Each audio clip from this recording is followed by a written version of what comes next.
The administrative heart of the Imperium of Man did not emerge fully formed from the Emperor's grand design, but rather evolved through necessity and pragmatism during humanity's most tumultuous era. Long before the gleaming spires of the Imperial Palace housed the Senatorum Imperialis, the seeds of imperial governance were planted in the blood-soaked soil of the unification wars on Terra. As the Emperor's armies conquered the techno-barbarians and brought the cradle of humanity under a single banner in the late 30th millennium, the need for civilian administration became increasingly apparent. The Emperor, focused on his grand designs and scientific endeavors, recognized that conquest alone would not sustain an interstellar empire. It was during these early days that Malcador the Sigillite first rose to prominence. Malcador, a psyker of tremendous power and wisdom whose origins remain shrouded in mystery, became the Emperor's most trusted advisor and administrator. Historical records from this period remain fragmentary, but it is known that Malcador had served at the Emperor's side since before the Unification Wars. His administrative acumen proved invaluable as the Emperor prepared to launch the Great Crusade to reconquer the scattered human worlds across the galaxy. When the Emperor departed Terra in approximately the year 798 of the 30th millennium to personally lead the Great Crusade, he left Malcador to oversee the burgeoning imperial government. This marked the first true separation between military conquest and civil administration in the nascent Imperium. Malcador established the first iteration of what would later become the Council of Terra, gathering capable administrators, many drawn from worlds newly brought into compliance. The original council served primarily as an administrative body, handling the logistics of supporting the ever-expanding Crusade fleets and integrating compliant worlds into the imperial fold. Its authority was limited, as ultimate power remained with the Emperor and his primarchs who led the Space Marine legions across the stars. The Council's early composition included representatives from the various branches of the developing imperial bureaucracy, the early Administratum, the Astra Telepathica, and the Navigator houses, among others. The Council's role expanded significantly around 843, when the Emperor appointed Malcador as the first regent of Terra, formalizing his position as the civilian head of the Imperium in the Emperor's absence. This elevation coincided with the Emperor's increasing focus on the Webway project beneath the Imperial Palace, which gradually demanded more of his attention as the Crusade progressed. A pivotal transformation occurred when the Emperor formally established the Council of Terra as the highest governing body of the Imperium in his absence. This coincided with his withdrawal from direct leadership of the Great Crusade to focus entirely on the Webway project. The Emperor elevated several trusted individuals to the Council, including Constantin Valdor, Captain General of the Legio Custodes, and Janisha Kroll, Knight Commander of the Silent Sisterhood. This formalization of civilian authority created immediate tension with the Primarchs, who had grown accustomed to near-absolute authority over their legions and the territories they conquered. Many Primarchs, particularly Horus, Angron, and Perdurabo, viewed the Council as bureaucrats who had never known battle, presuming to direct the affairs of warriors. The Emperor's decision to place the legions under the Council's nominal authority was perceived by some Primarchs as a diminishment of their status and autonomy. Malcador's administrative framework was comprehensive and forward-thinking. He established the early divisions of what would become the Adeptus Terra, creating specialized departments to handle the myriad tasks of governing an interstellar empire. The Officio Administratum managed bureaucratic affairs, the Officio Assassinorum eliminated threats to imperial rule, and the Officio Medicae oversaw public health initiatives. While primitive compared to their later incarnations, these organizations formed the backbone of imperial governance. The Council's authority was further enhanced when the Emperor instituted the Edicts of the Council of Nicaea, which restricted the use of psychic powers among the legions. By tasking the Council with enforcing these edicts, the Emperor demonstrated his trust in the civilian administration to check even the mighty Space Marine legions when necessary. The Emperor's decision to elevate Horus to the position of War Master in the year 961 of the 30th millennium was partially an attempt to balance the growing power of the Council with a unified military command structure. However, this compromise ultimately contributed to the tensions that would erupt into the Horus heresy, as Horus increasingly viewed the Council as undermining his authority and the dignity of the Primarchs. The relationship between the Council and the Primarchs deteriorated further when the Emperor imposed the tithe on newly compliant worlds. This taxation system, designed to support the ever-growing imperial war machine and bureaucracy, was administered by the Council through iterant tithe assessors. Several Primarchs, including Lorgar and Angron, resented what they saw as pencil pushers bleeding dry the worlds they had fought to bring into the imperial fold. When the Horus heresy erupted, the Council of Terra found itself thrust into crisis management. With the Emperor secluded in the Imperial dungeon working on the Webway project, and half the legions in open rebellion, Malcador and the Council had to coordinate the Imperium's response to an unprecedented threat. The Council's authority expanded by necessity as it mobilized forces, redirected resources, and prepared Terra's defenses. During the early stages of the heresy, Malcador undertook perhaps his most significant contribution to imperial governance, the founding of the Officio Assassinorum as a formal organization and the creation of the Inquisition. Though the latter would not be publicly acknowledged until after the heresy, Malcador secretly gathered trusted individuals to form the nucleus of what would become the Emperor's most feared agents. These twin institutions would later become permanent fixtures in the Senatorum Imperialis. As the traitor forces pushed toward Terra, Malcador implemented emergency powers, effectively placing the entire Sol system under martial law. The Council's composition shifted to emphasize military leadership, with greater representation from the Legio Custodes, the Imperial Army, and the Loyal Legions. This wartime council foreshadowed the militarized Senatorum Imperialis that would emerge after the heresy. The Siege of Terra marked the nadir of the Council's power, as conventional governance gave way to desperate survival. When the Emperor left the Golden Throne temporarily to confront Horus aboard the Vengeful Spirit, Malcador himself sat upon the throne, using his psychic might to maintain the Emperor's work. This sacrifice proved fatal for the Sigillite, whose body crumbled to ash when the mortally wounded Emperor was returned to Terra. In the aftermath of the heresy, with the Emperor interred upon the Golden Throne and Malcador dead, the Imperium faced an unprecedented leadership crisis. The surviving Loyalist Primarchs, led by Roboute Guilliman, stepped into this power vacuum. Guilliman, Primarch of the Ultramarines, possessed unparalleled administrative skills among his brothers and recognized the need for stable governance to prevent the Imperium's collapse. Guilliman's reforms, codified in the Codex Imperialis, restructured the Council of Terra into the Senatorum Imperialis, or High Lords of Terra. This new body incorporated elements of Malcador's administrative framework but expanded its scope and authority.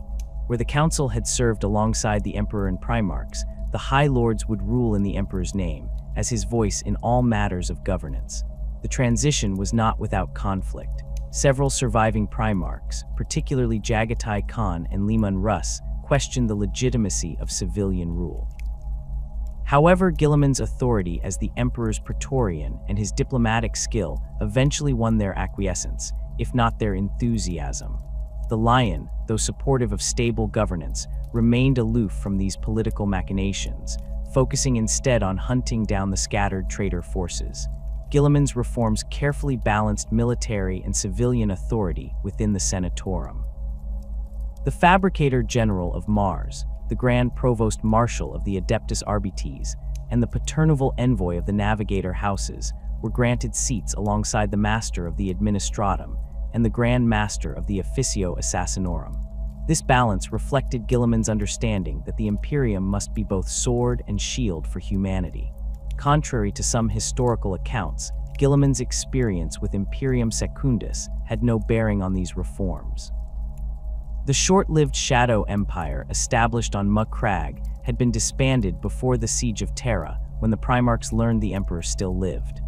Furthermore, Guilliman considered Imperium Secundus a necessary contingency, but ultimately a failure, and deliberately avoided incorporating its structures into his reforms of the Imperium proper.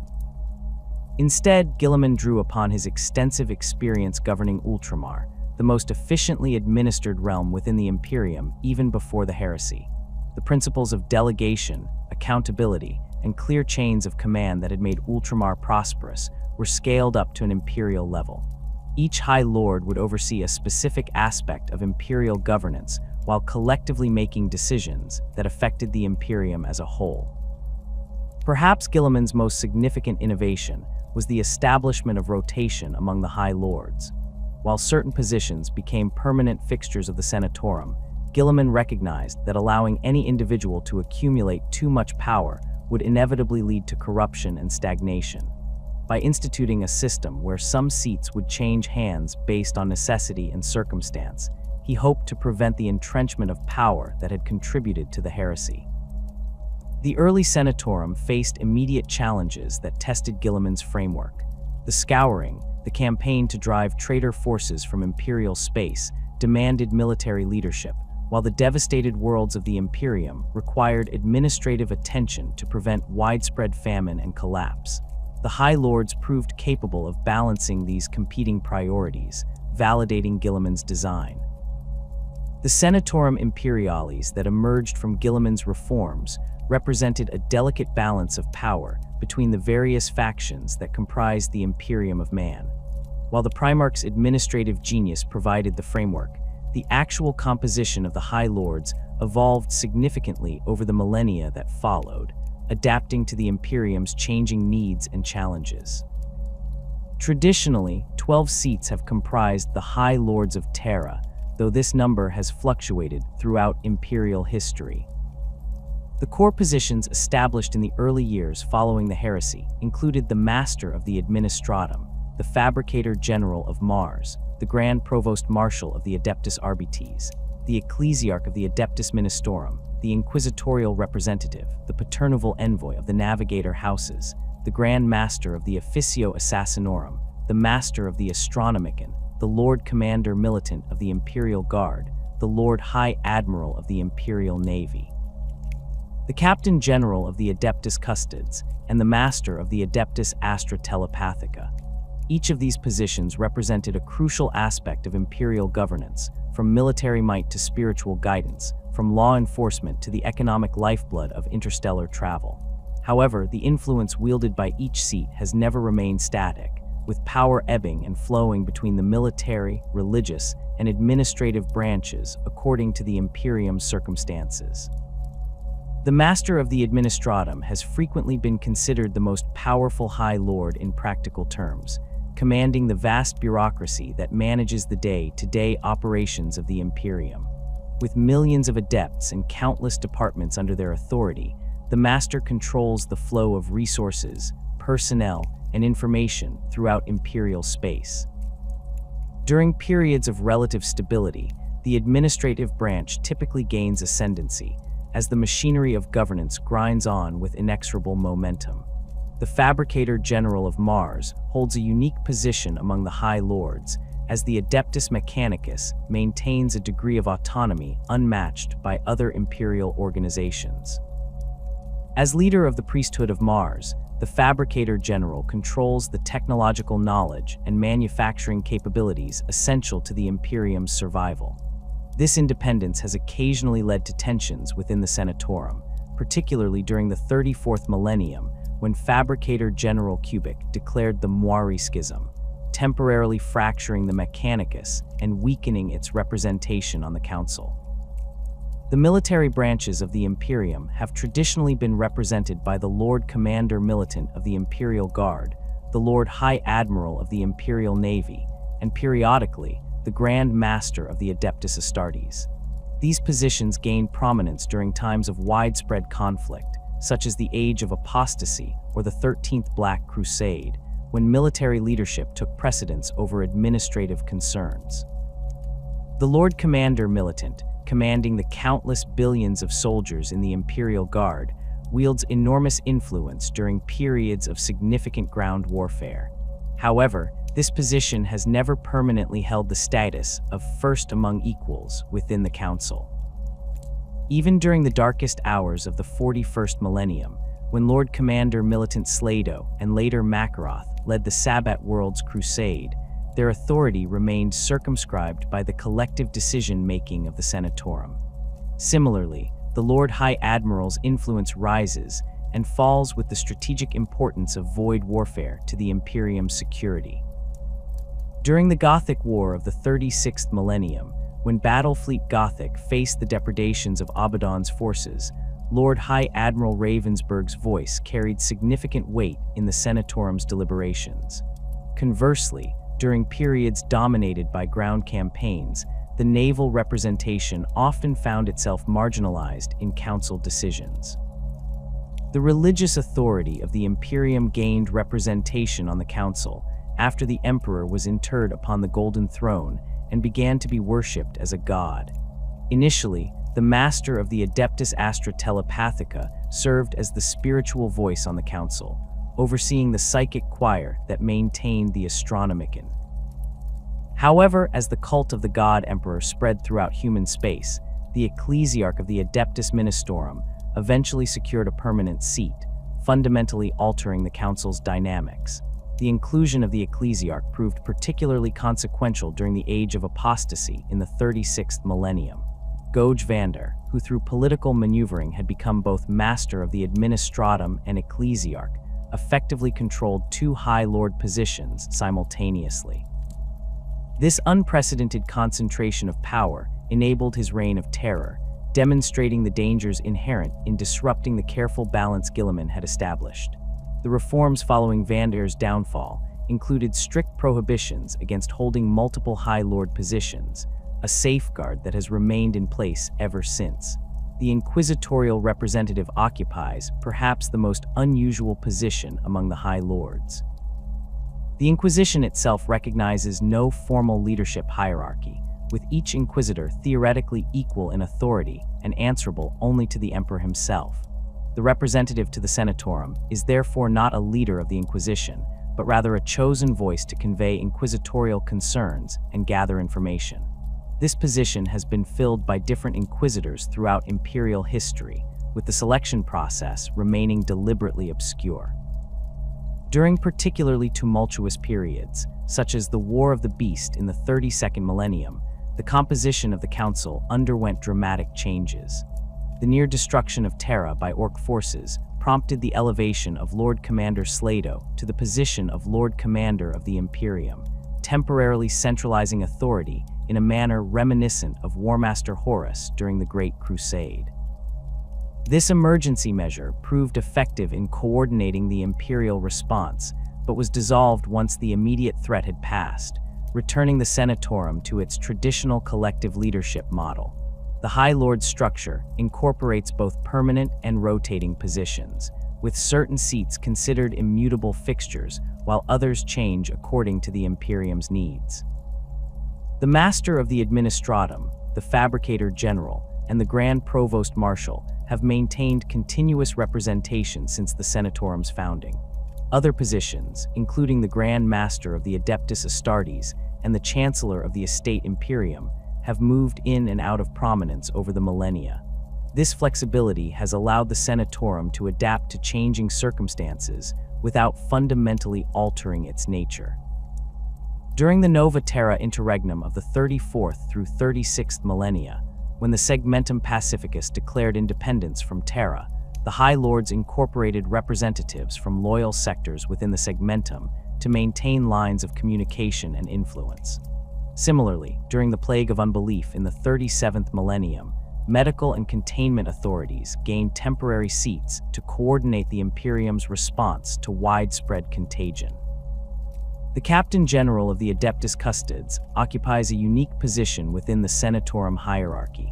As commander of the Emperor's personal bodyguard, the Captain General technically possesses the authority to speak with the Emperor's voice.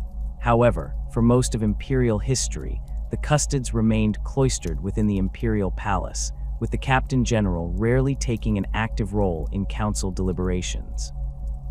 This changed dramatically following the Gathering Storm and the return of Robute Guilliman in the late 41st millennium, when Captain General Trajan Valorous became a more assertive presence in the Senatorum.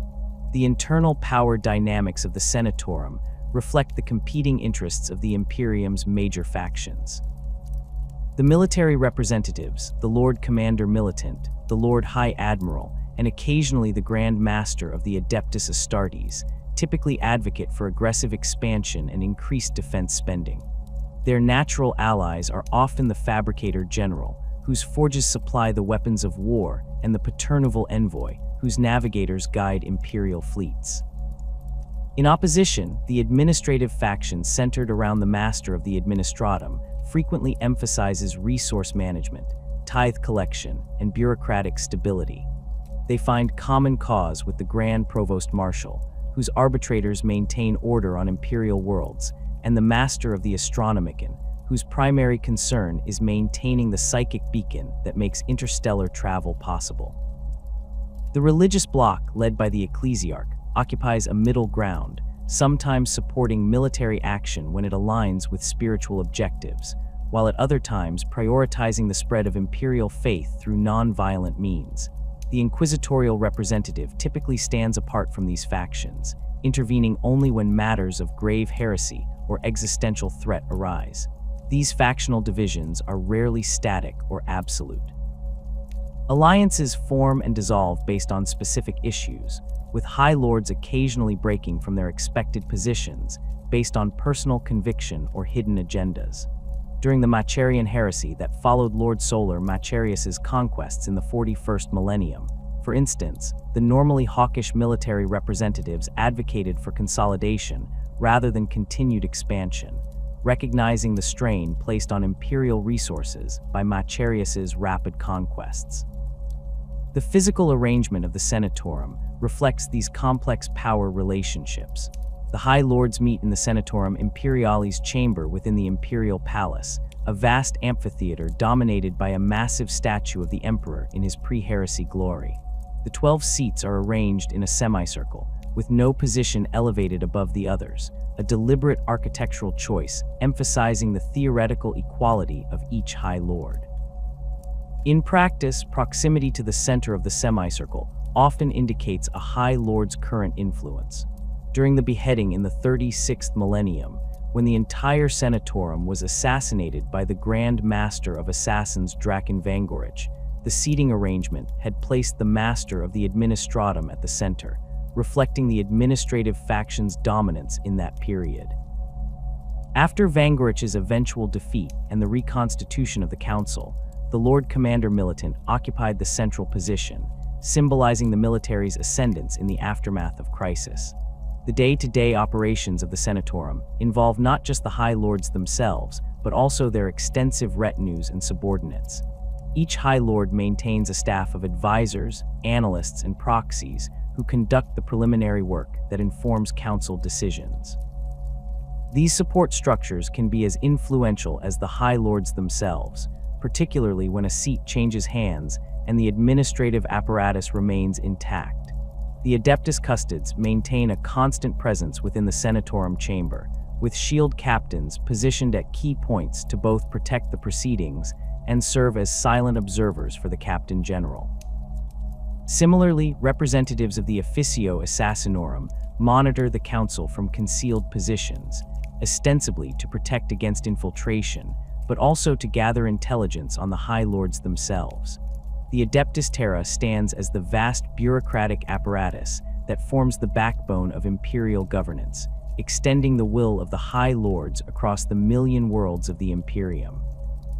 While the Senatorum Imperialis represents the pinnacle of authority, it would be merely a symbolic body without the sprawling administrative machine that implements its decrees.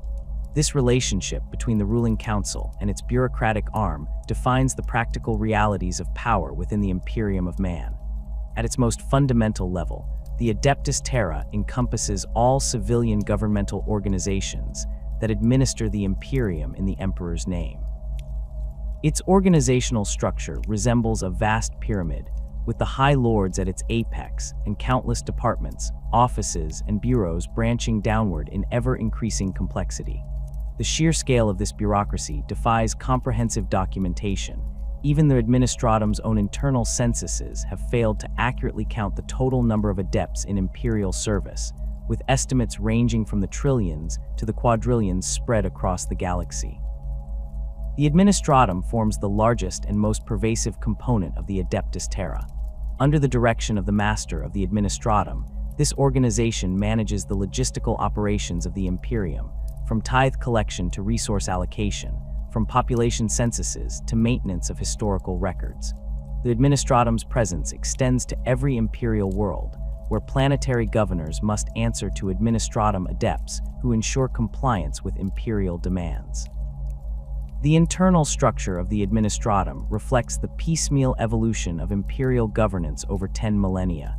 Major divisions include the Adeptus Munitorum, which handles military logistics, the Officio Fiscalis, responsible for tithe assessment and collection, the Officio Historica, which maintains imperial records, and the Logis Strategos, which attempts to track threats to imperial security.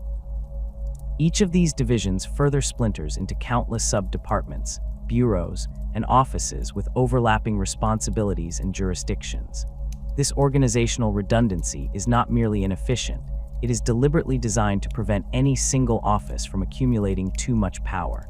Following the Age of Apostasy, when Goj Vander exploited his control of the Administratum to launch his reign of terror, reforms were implemented to fragment authority within the bureaucracy. The resulting system ensures that multiple offices must cooperate to accomplish significant tasks, creating a system of checks and balances that prevents another Vander-like figure from emerging, but at the cost of extraordinary inefficiency. The chain of command from the High Lords to the furthest reaches of the Imperium follows tortuous paths through this bureaucratic labyrinth. When the Senatorum issues a decree, it first passes through the Senatorum Secretariat, where adepts translate the often vague pronouncements of the High Lords into specific directives for relevant departments.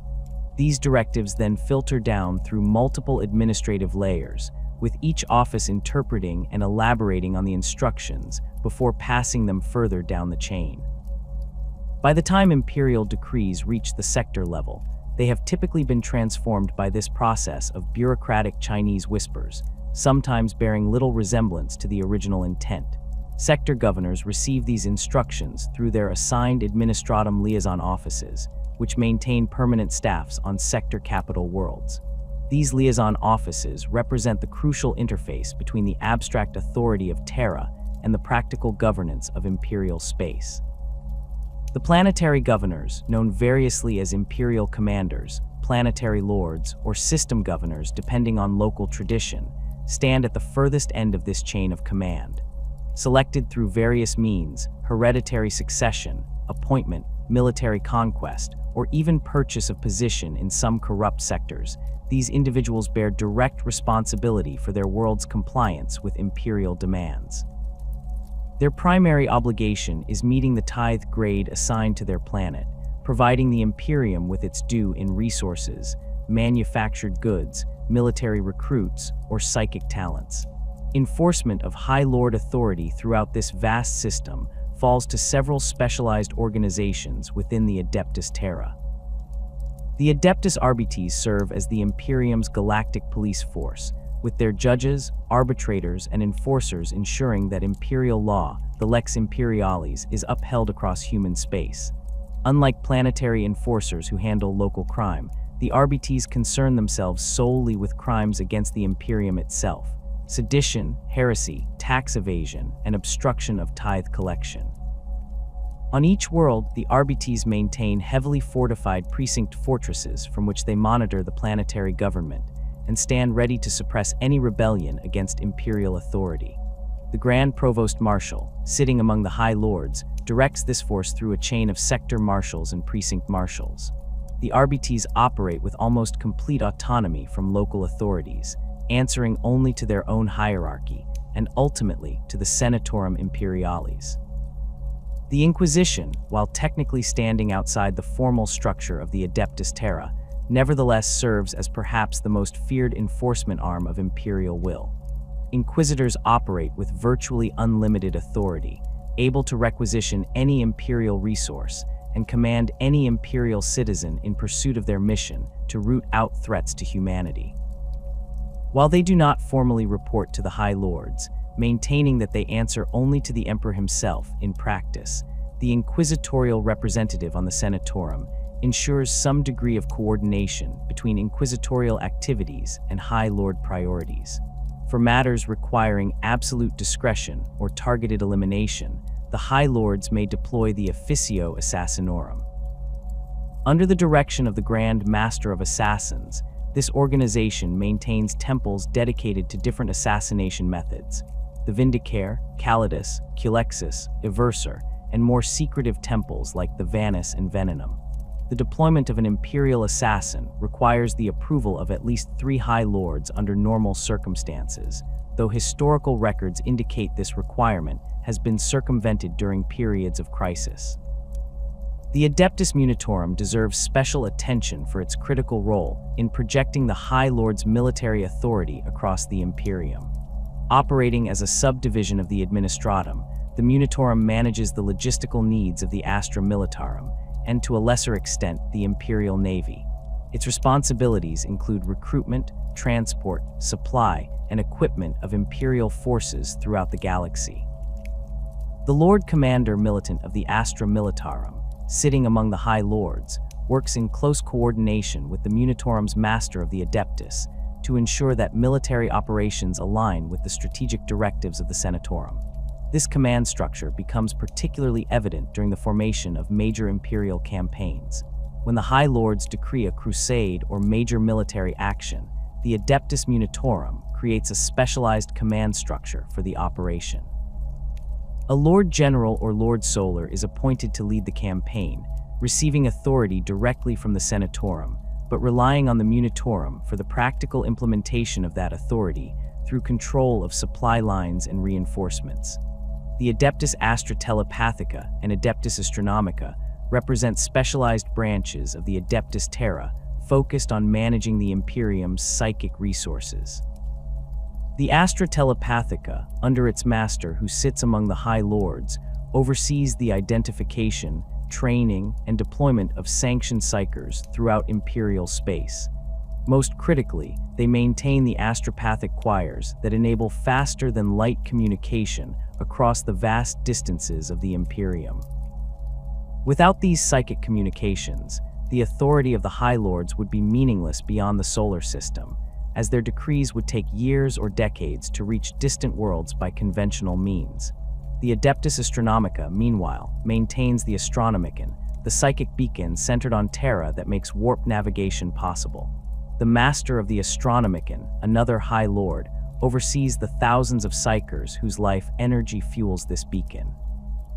Together with the Navigator houses represented by the Paternoval Envoy on the Senatorum, these organizations ensure that the Imperium remains a coherent entity despite the vast gulfs of space separating its worlds. The Adeptus Mechanicus occupies a unique position within this bureaucratic ecosystem. Technically part of the Imperium since the Treaty of Mars signed during the Unification period, the Mechanicus maintains a degree of autonomy unmatched by other imperial organizations. The Fabricator General of Mars sits among the High Lords, but the Mechanicus follows its own internal hierarchy based on the cult Mechanicus religious structure. This semi-independence has been a source of tension throughout imperial history, with several Fabricator Generals attempting to leverage their control of the Imperium's technology to influence Senatorum decisions. The inefficiencies of this vast bureaucratic apparatus are legendary even within the Imperium itself. The most infamous example remains the Siege of Vrax, which began when Adeptus Munitorum adepts discovered that supplies intended for a crusade fleet had been misdirected to the Vrax Prime Munitions Depot 2 centuries earlier. The resulting campaign to reclaim the world lasted 17 years and cost millions of lives, all because of a filing error within the Administratum's labyrinthine system. Such inefficiencies are not merely the result of incompetence, but are built into the system by design. Following numerous instances of administrative offices being corrupted or suborned by various factions, the Adeptus Terra evolved redundant systems where multiple departments must verify and approve significant actions. A typical requisition for Space Marine chapter reinforcement might require approval from no fewer than 7 different administrative offices, each maintaining its own records and procedures. The High Lords navigate this bureaucratic quagmire through several mechanisms. Each maintains a personal staff of trusted adepts who specialize in expediting their masters' directives through the relevant departments. These administrative experts, often drawn from the Administratum itself, understand the Byzantine pathways of imperial bureaucracy and can ensure that orders receive priority treatment. In particularly urgent matters, a High Lord might dispatch a personal representative with sealed orders bearing their authority, circumventing normal bureaucratic channels entirely. For matters of extreme importance, the High Lords may issue a Dictato Imperialis, a special class of decree that overrides all bureaucratic procedures and must be implemented immediately by all imperial authorities. Such dictates are rare, as they disrupt the careful balance of the administrative system, but have been employed during existential threats such as the War of the Beast, the 13th Black Crusade, and the Indomitus Crusade. The practical limitations of this system become most apparent at the galactic fringes. Imperial worlds in the Ghoul Stars or the trailing edges of the Segmentum Pacificus might receive contradictory directives from Terra, as different administrative branches issue orders without coordination. Planetary governors in these regions often develop a pragmatic approach to imperial authority, implementing those directives they can reasonably accomplish while quietly ignoring others. So long as the tithe is met and no outright heresy occurs, the Administratum rarely has the resources to investigate such selective compliance. This administrative reality creates what scholars of imperial governance have termed the tyranny of distance, the phenomenon where imperial authority diminishes in proportion to distance from Terra. Worlds in the solar system and its immediate vicinity experience direct and constant oversight from the Adeptus Terra. Those in distant sectors might go centuries without significant interaction with higher imperial authorities, dealing only with sector-level representatives who themselves have limited contact with Terra.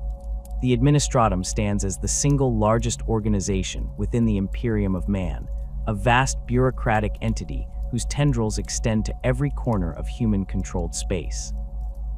While the Adeptus Astartes may be the Emperor's sword and the Ecclesiarchy his voice, it is the Administratum that truly binds the Imperium together through the mundane yet essential tasks of governance.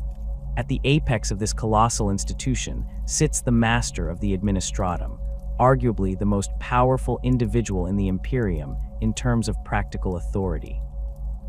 The origins of the Administratum can be traced back to the early days of the Great Crusade, when Malcador the Sigillite established the first administrative frameworks to manage the rapidly expanding Imperium.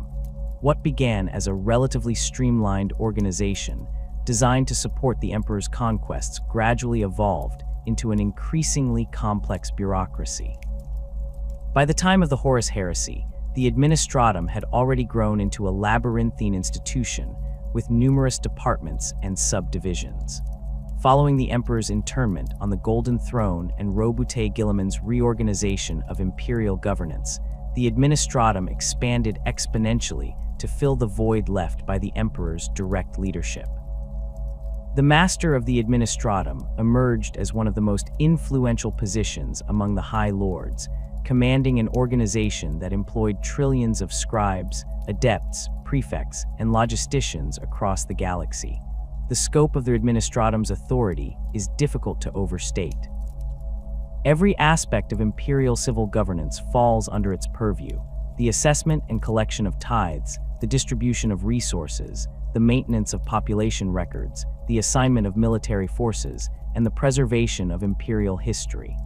The Master of the Administratum oversees this vast enterprise, directing the efforts of countless departments and offices whose activities collectively determine the fate of billions. The Administratum's headquarters on Terra occupies a significant portion of the Imperial Palace complex. The Hall of Administration, a massive structure whose architecture has been modified countless times over the millennia, houses the central offices where the highest-ranking Administratum officials conduct their business. The Master's personal chambers sit at the heart of this complex, protected by multiple layers of security and accessible only to those with the highest clearance.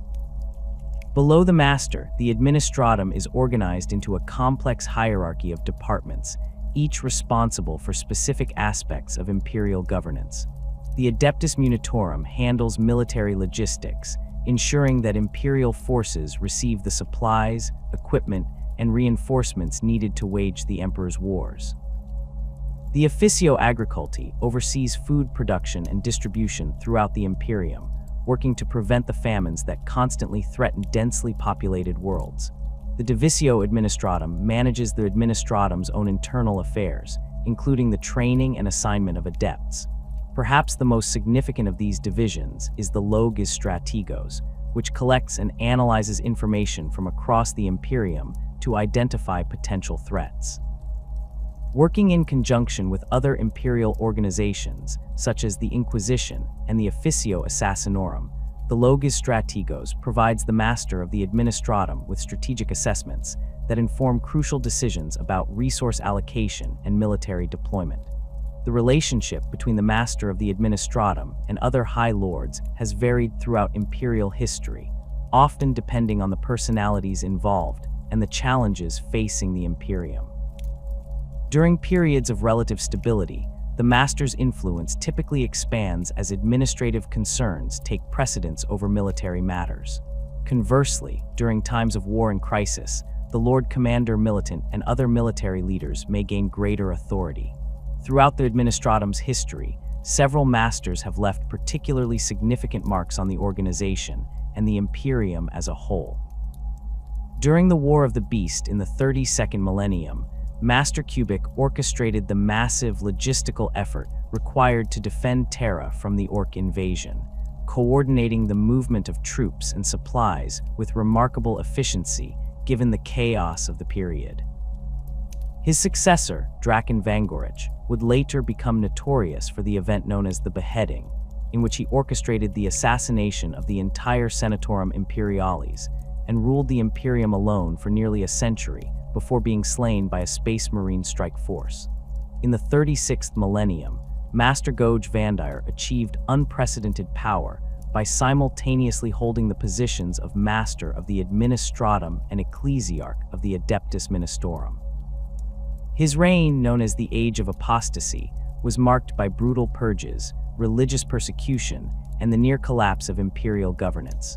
The reforms implemented after Vandir's eventual overthrow included strict prohibitions against holding multiple High Lord positions, along with significant restructuring of the Administratum itself to prevent similar power concentrations in the future. The late 41st millennium saw Master Juskina Tull guiding the Administratum through some of the most tumultuous events in imperial history. When the Great Rift split the galaxy in two following the fall of Cadia, Tull faced the monumental challenge of maintaining administrative continuity across an Imperium suddenly divided by an impassable warp storm. Her implementation of the Tull Protocols established emergency procedures for imperial governance in regions cut off from Terra, allowing local authorities to maintain some semblance of order despite their isolation. Following Tull's assassination during the Terran Crusade, Tabris Ekarth assumed the position of Master.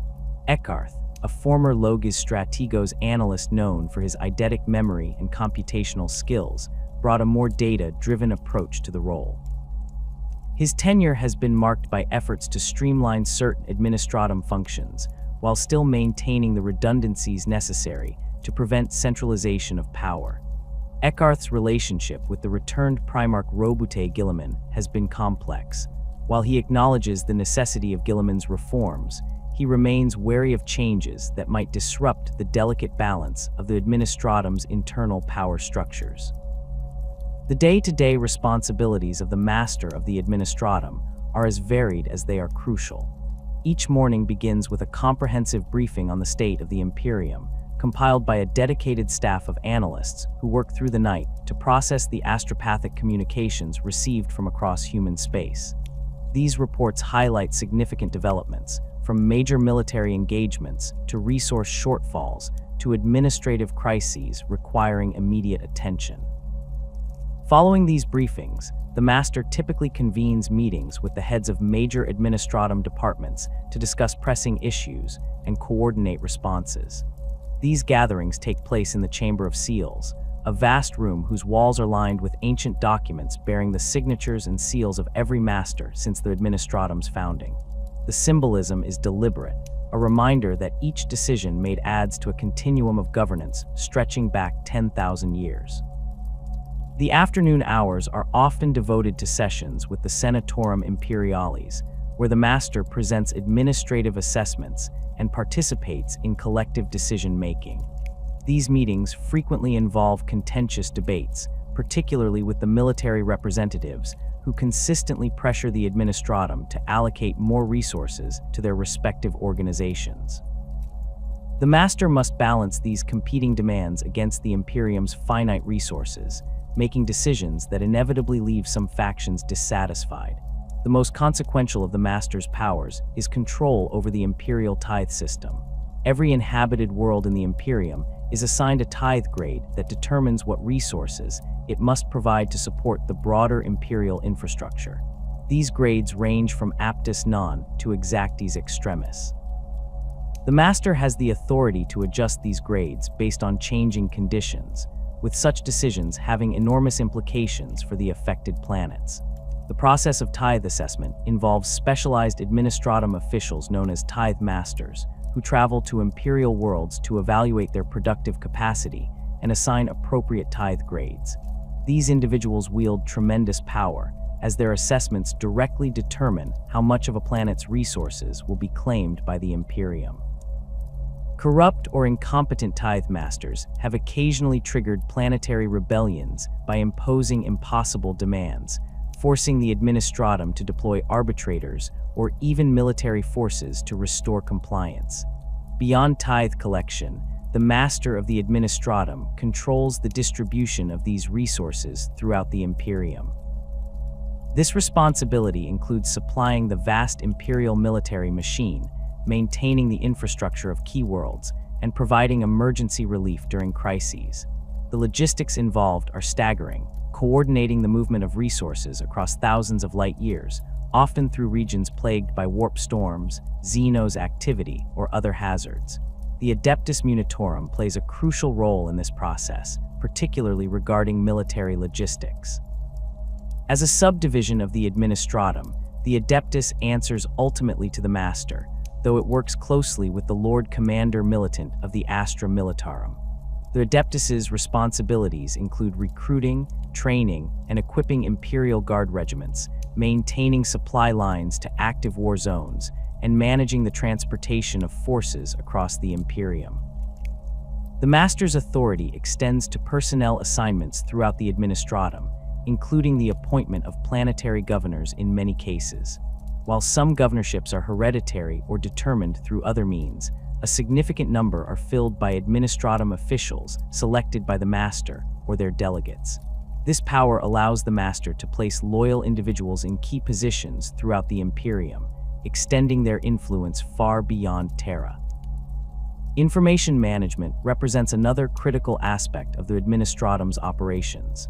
The organization maintains vast archives containing records of Imperial history, planetary data, population statistics, and countless other categories of information. Access to these archives is strictly controlled, with different levels of clearance determining what information an individual may view. The Master possesses the highest possible clearance, with the theoretical ability to access any document in the Administratum's possession. In practice, however, the sheer volume of information and the Administratum's notorious inefficiency make comprehensive knowledge impossible even for the Master. Reports are frequently misfiled, lost, or deliberately hidden by officials seeking to conceal failures or advance personal agendas. The resulting information gaps have led to catastrophic oversights, such as the loss of entire sectors to administrative neglect or the rediscovery of human worlds that had been erroneously declared uninhabited. The internal culture of the Administratum emphasizes tradition, procedure, and hierarchy above all else. Adepts are trained from a young age to follow established protocols without question, copying ancient texts and filing reports according to systems established millennia ago. Innovation is discouraged, and those who suggest changes to existing procedures often face suspicion or outright hostility from their peers and superiors. This conservative approach stems partly from practical concerns. In an organization so vast and complex, even minor changes can have unforeseen consequences that ripple throughout the system. But it also reflects the Administratum's quasi-religious reverence for tradition, with many adepts viewing their work as a sacred duty passed down from the Emperor himself through Malcador the Sigillite. The master of the Administratum must navigate this entrenched conservatism while still addressing the ever-changing challenges facing the Imperium. Successful masters have typically achieved this balance by presenting necessary innovations as restorations of ancient practices that had fallen into disuse, thereby satisfying the Administratum's reverence for tradition while still implementing needed reforms. Despite its inefficiencies and archaisms, the Administratum remains the essential foundation of imperial governance. Without its countless scribes recording tithes, its logisticians coordinating supply shipments, and its analysts processing information from across the galaxy, the Imperium would rapidly fragment into isolated worlds incapable of mutual support or defense. The master of the Administratum thus bears perhaps the heaviest burden among the High Lords, maintaining the bureaucratic machinery that, for all its flaws, keeps humanity united against the myriad threats of a hostile universe. Among the High Lords of Terra, none occupies a more anomalous position than the Fabricator General of the Adeptus Mechanicus. While other High Lords represent branches of the imperial government firmly under Terra's authority, the Fabricator General serves as both an imperial administrator and the sovereign leader of what is, technically, a separate empire. This dual role creates unique tensions and opportunities that have shaped imperial politics for 10 millennia. The peculiar status of the Fabricator General stems from the Treaty of Mars, signed during the final years of the Unification Wars in the late 30th millennium. As the Emperor consolidated his control over Terra, he recognized the strategic necessity of securing the technological might of neighboring Mars. Rather than attempting a costly military conquest of the Red Planet, the Emperor negotiated an alliance with the Mechanicum, as it was then known. The treaty established a complex relationship that persists to the present day. Mars would retain significant autonomy, with its own laws, customs, and religious practices centered around the cult Mechanicus and its worship of the machine god, or Omnissiah.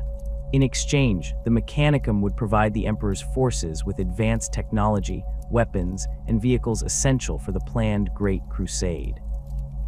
Crucially, the treaty recognized the Emperor as an avatar of the Omnissiah, creating a theological justification for cooperation that satisfied the tech priests while securing their loyalty.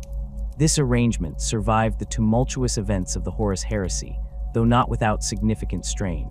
When civil war erupted across the Imperium, Mars itself became a battleground between loyalist and traitor factions of the Mechanicum. The conflict devastated much of the planet's infrastructure and resulted in the loss of countless technological secrets.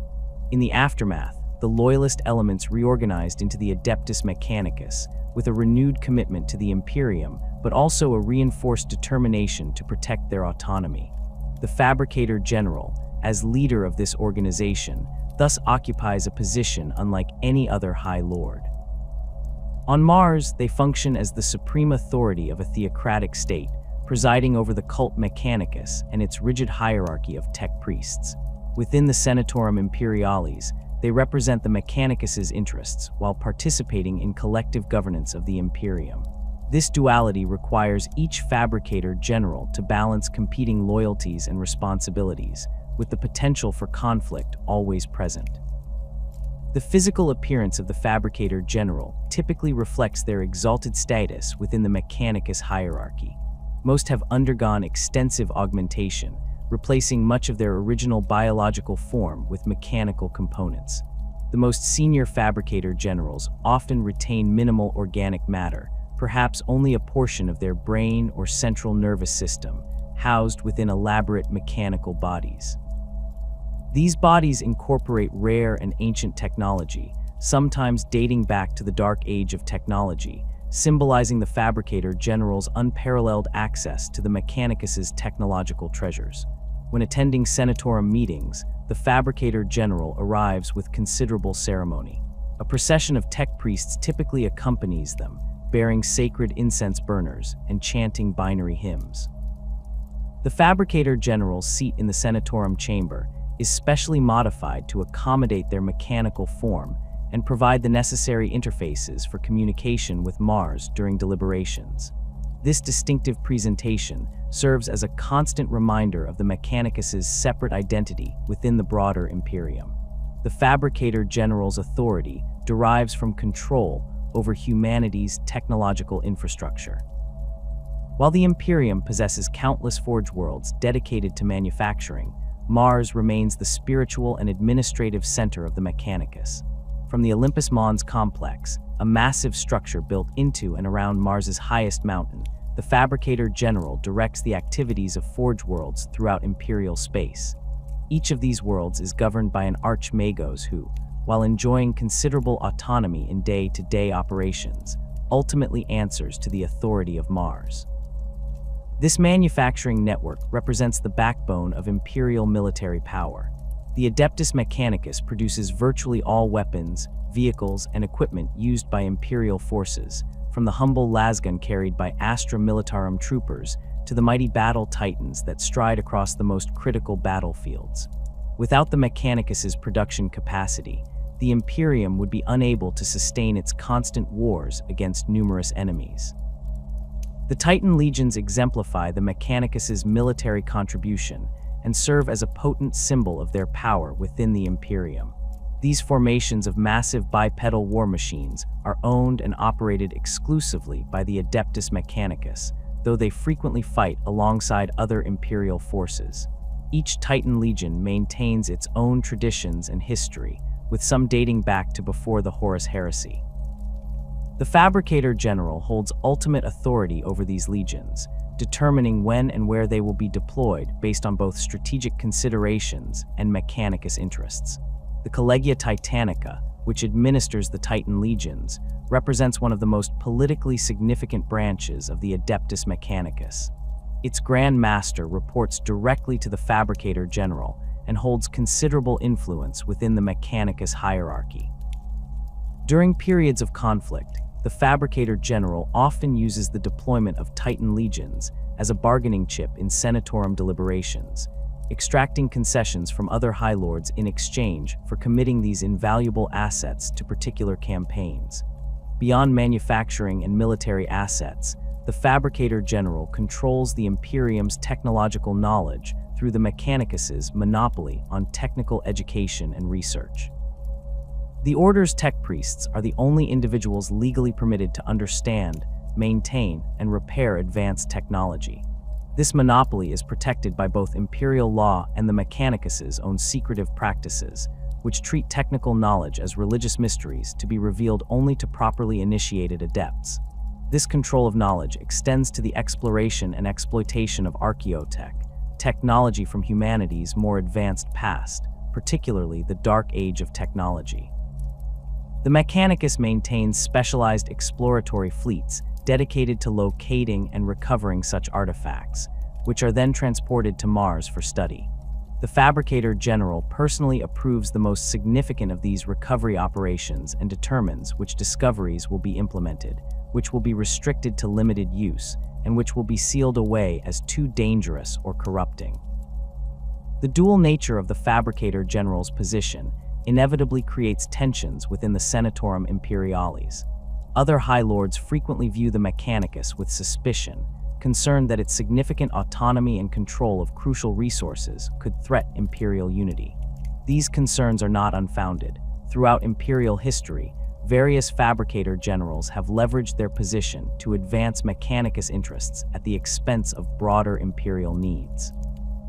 The most notorious example occurred during the Nova Terra interregnum in the 34th millennium, when Fabricator General Cubic declared the Moiri Schism.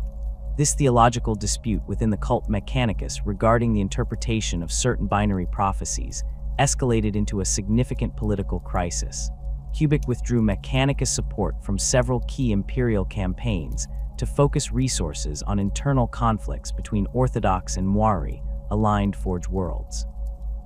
The resulting equipment shortages contributed to imperial defeats in multiple sectors before the schism was finally resolved. Despite such tensions, the relationship between the Fabricator General and other High Lords generally remains one of grudging cooperation. Both sides recognize their fundamental interdependence. The Imperium cannot survive without Mechanicus technology, and the Mechanicus requires the Imperium's military might to protect its Forge worlds from numerous threats. This mutual need maintains the alliance established by the Treaty of Mars, even as individual Fabricator Generals and High Lords may clash over specific policies. The selection process for the Fabricator General reflects the Mechanicus's unique status. Unlike other High Lords, who are typically appointed through imperial processes, the Fabricator General emerges from internal Mechanicus politics. When the position becomes vacant, the highest-ranking tech priests on Mars, the Archmagos Veneratus of various divisions, convene in the chamber of the Omnissiah within Olympus Mons to select a successor. This selection process involves complex political maneuvering, theological debates, and sometimes more direct forms of competition as factions within the Mechanicus promote their preferred candidates. Once selected, a new Fabricator General must be formally recognized by the Senatorum Imperialis. This recognition is typically a formality, as the High Lords rarely challenge the Mechanicus's internal decisions. However, there have been exceptions. Following the Age of Apostasy, when Goj Vander's corruption had extended even to elements within the Mechanicus, the reformed Senatorum refused to recognize the selected Fabricator General, forcing the Mechanicus to conduct a new selection process. This rare assertion of authority served as a reminder that, despite its autonomy, the Mechanicus ultimately exists within the imperial framework. Throughout imperial history, several Fabricator Generals have left particularly significant marks on both the Mechanicus and the broader Imperium. Zagreus Cain, who held the position during the War of the Beast in the 32nd millennium, played a crucial role in developing weapons effective against the massive Orc threat.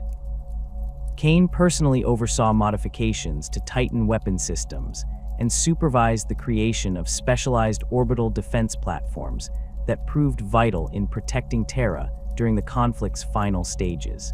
His contributions earned rare commendation from the other High Lords and strengthened the Mechanicus's position in post-war reconstruction efforts.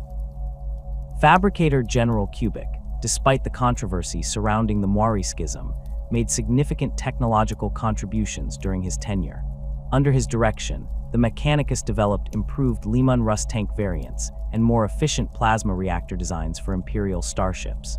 These advancements helped maintain Imperial military superiority in several sectors, particularly against Eldar corsairs who had been exploiting weaknesses in older Imperial vessel designs.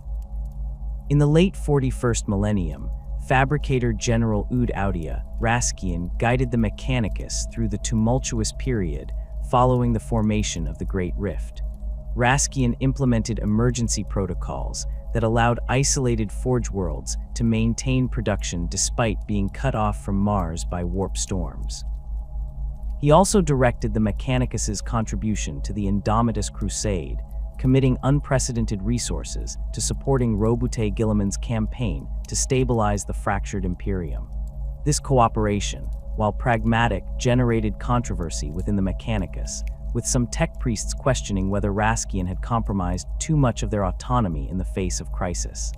The day-to-day responsibilities of the Fabricator General span both their Martian and Imperial roles.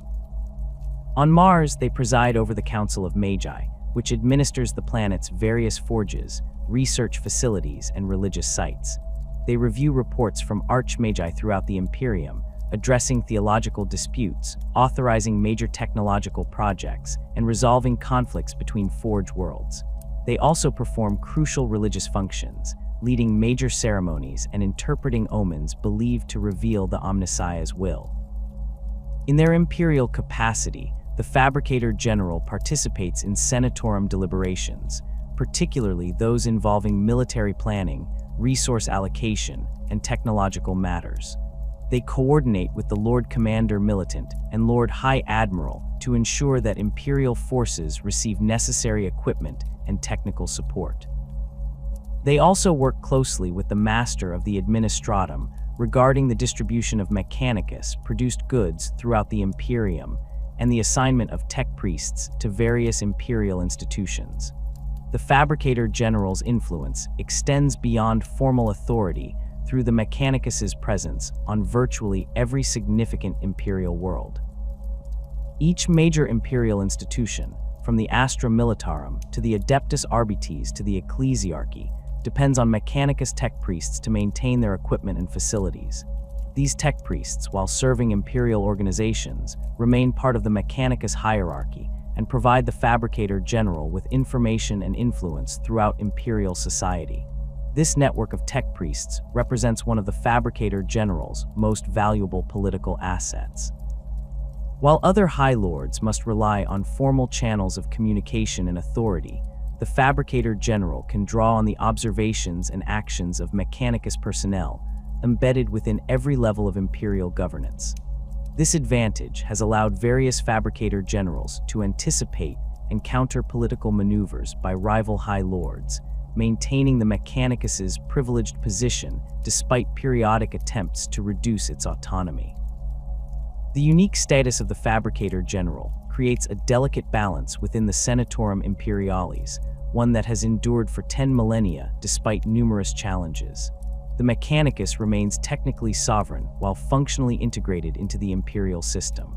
The Fabricator General embodies this duality, serving as both a High Lord of Terra and the leader of what amounts to a separate empire allied with the Imperium.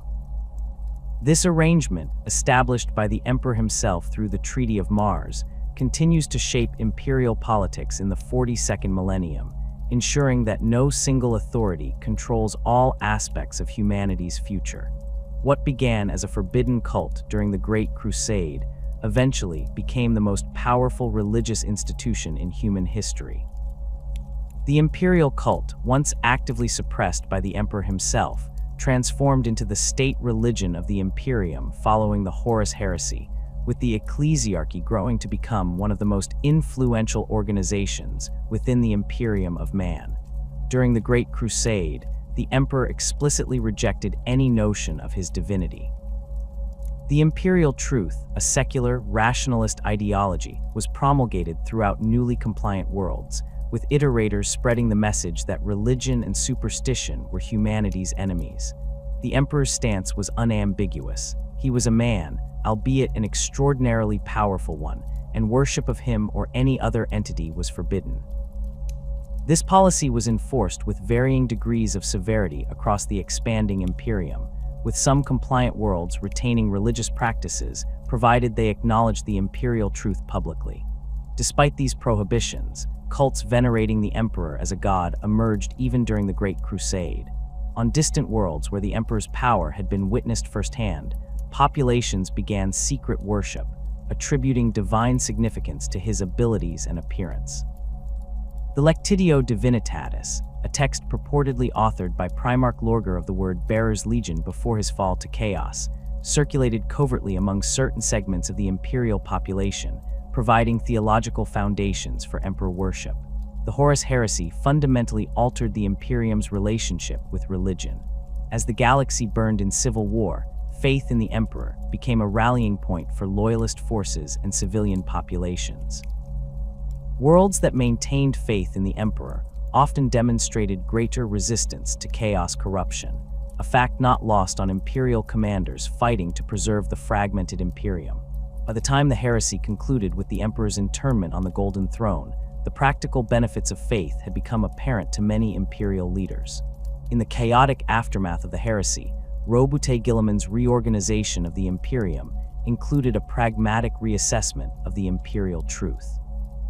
While the Primarch himself reportedly maintained personal skepticism regarding the emperor's divinity, he recognized that faith had become an essential unifying force for a traumatized humanity. The worship of the emperor, once forbidden, was first tolerated and then actively encouraged, as a means of maintaining imperial unity and morale.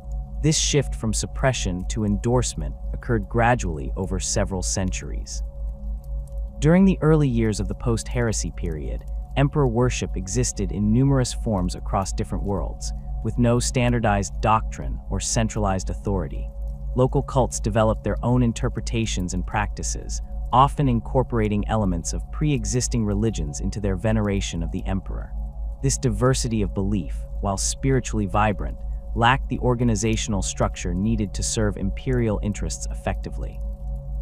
The transition from disparate cults to unified church began in the middle of the 32nd millennium with the formation of the Adeptus Ministorum, also known as the Ecclesiarchy.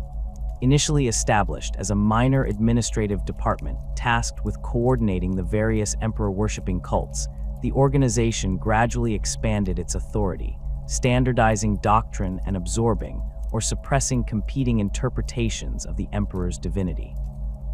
The elevation of the first ecclesiarch as a permanent member of the High Lords of Terra in approximately the year 200 of the 32nd millennium marked the Ministorum's transition from administrative body to genuine political power. This development coincided with the War of the Beast, when the Imperium faced near destruction at the hands of an unprecedented orc, while the existential threat posed by this Xenos invasion reinforced the value of faith as a unifying force, strengthening the ecclesiarchy's position within the imperial hierarchy. By the 33rd millennium, the Adeptus Ministorum had established itself as the state church of the Imperium, with a presence on virtually every human-inhabited world. Its hierarchy paralleled and often intertwined with imperial governance structures, with planetary governors working alongside ecclesiarchy officials to maintain both political control and spiritual orthodoxy. The ecclesiarch, from his seat on the Senatorum Imperialis, directed this vast organization through a complex chain of command including cardinals, confessors, missionaries, and countless priests serving at every level of imperial society. The Ministorum's power derived not merely from its spiritual authority, but from its practical control over crucial aspects of imperial life. Through the Schola Progenium, the ecclesiarchy shaped the development of orphaned children of imperial servants, molding them into the next generation of commissars, stormtroopers, inquisitors, and ecclesiarchy officials. This educational monopoly ensured that many of the Imperium's most influential figures were raised with unwavering devotion to both emperor and church. The ecclesiarchy also accumulated vast material wealth through donations, tithes, and bequests from the faithful. Magnificent cathedrals rose on thousands of worlds, their soaring spires and golden domes demonstrating the church's prosperity. Shrine worlds dedicated entirely to emperor worship attracted millions of pilgrims, generating enormous revenues that further enhanced the Ministorum's influence. By the 34th millennium, the ecclesiarchy controlled economic resources rivaling those of the Administratum itself, with landholdings on countless worlds and fleets of tithe ships collecting offerings from across the galaxy. This concentration of spiritual, educational, and economic power inevitably led to political ambition. Various ecclesiarchs throughout imperial history leveraged their position to influence or even dictate imperial policy, often clashing with other high lords over matters ranging from military strategy to resource allocation. The Ministorum's ability to mobilize public opinion through its network of preachers made it a formidable political force, capable of generating popular support or opposition for virtually any imperial initiative. The relationship between the ecclesiarchy and other imperial institutions has frequently been contentious. The Adeptus Mechanicus, with its own religious traditions centered around the machine god, maintained doctrinal independence while acknowledging the emperor's divinity.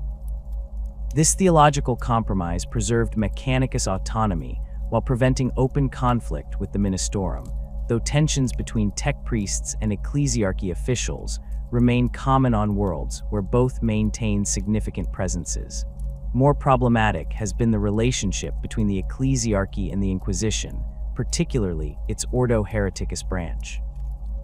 Founded specifically to monitor human institutions for corruption and heresy, the Ordo Hereticus keeps careful watch over the Ministorum, investigating suspected doctrinal deviations and abuse of power. This oversight has generated resentment among many ecclesiarchy officials, who view inquisitorial scrutiny as an infringement on their spiritual authority. Nevertheless, the two organizations maintain functional cooperation in combating genuine heresy and chaos influence within the Imperium. The Ministorum reached the apex of its power during the 36th millennium under the leadership of Goj Vander, who simultaneously held the positions of Ecclesiarch and Master of the Administratum. This unprecedented concentration of authority enabled Vander to initiate the period known as the Age of Apostasy, a reign of terror characterized by religious persecution, arbitrary executions, and the diversion of vast resources to feed Vander's megalomania. Imperial governance effectively collapsed as Vander's paranoia and cruelty intensified, with entire sectors declaring independence rather than submitting to his increasingly erratic demands. Vander's excesses included the formation of the Brides of the Emperor, an all-female bodyguard selected from the Daughters of the Emperor, a militant order from the world of San Lear. These warriors, deceived by Vander's false miracles and charismatic manipulation, served as his personal enforcers, carrying out purges of suspected enemies and protecting the ecclesiarch from assassination attempts. Their fanatical loyalty ensured Vander's continued rule even as opposition to his tyranny grew throughout the Imperium. The Age of Apostasy finally ended when Sebastian Thor, a charismatic preacher from the world of Dimammer, led a rebellion against Vander's corrupt regime. Thor's confederation of light gained support from numerous imperial factions, including elements of the Adeptus Mechanicus, the Adeptus Astartes, and even the Adeptus Custodes, who rarely intervened in imperial politics. The rebellion culminated when Captain General Lindro of the Custodes revealed Vander's deceptions to the Brides of the Emperor, showing them that the ecclesiarch's claimed protection from the Emperor was fraudulent. Confronted with this evidence, the Brides executed Vander themselves, ending his bloody reign. The reforms implemented under Sebastian Thor, who became ecclesiarch following Vander's death, fundamentally restructured the Ministorum to prevent similar abuses in the future. Most significantly, the decree passive prohibited the ecclesiarchy from maintaining men under arms, effectively banning the Church from controlling its own military forces. This restriction forced the dissolution of the various Fraterist Templar armies that had enforced ecclesiarchal authority throughout the Imperium. However, the decree passive contained a significant loophole. It specifically prohibited men under arms, but made no mention of women. This oversight, whether deliberate or accidental, allowed for the formation of the Adeptus Sororitas, also known as the Sisters of Battle. Evolved from the reformed Brides of the Emperor, who were renamed the Order's Militant of the Adeptus Sororitas, these all-female fighting forces became the ecclesiarchy's military arm, while technically complying with the decree passive's restrictions. The Adeptus Sororitas expanded beyond purely military functions to include the Order's Hospitaller, who provide medical care, the Order's Dialogus, who study languages and communication, the Order's Famulus, who advise noble houses, and the Order's Sabine, who focus on missionary work. Together, these orders form a parallel hierarchy within the ecclesiarchy, maintaining significant autonomy while ultimately answering to the ecclesiarch's authority. Following the Age of Apostasy, the ecclesiarchy maintained considerable influence, but operated within more defined boundaries. The Ministorum focused increasingly on its spiritual mission, spreading the imperial creed to every corner of human-controlled space and combating heretical beliefs wherever they emerged. Missionaries accompanied imperial guard regiments on campaigns of conquest, converting newly compliant populations to emperor worship and establishing the Church's presence on freshly claimed worlds. The imperial creed itself evolved over millennia, absorbing elements from countless human cultures while maintaining core principles regarding the emperor's divinity and humanity's sacred duty to fight against the enemies of mankind. On different worlds, the emperor might be worshipped as a sun god, a divine warrior, a father figure, or a judge of the dead. All these interpretations were accommodated within the broader theological framework, provided they acknowledged his ultimate authority and divinity. This theological flexibility proved crucial to the Ministorum's success in maintaining spiritual unity across the diverse cultures of the Imperium. Rather than imposing a single mode of worship on all human worlds, ecclesiarchy missionaries adapted their message to local traditions, incorporating indigenous religious practices into the imperial creed when possible and suppressing them only when directly contradictory to core doctrines. This approach allowed for the preservation of cultural diversity while ensuring fundamental loyalty to the emperor and his church. The ecclesiarchy's influence extends far beyond formal religious observance. Through control of the Schola Progenium, the Ministorum shapes the development of orphaned children from imperial servant families, instilling unwavering faith alongside practical skills.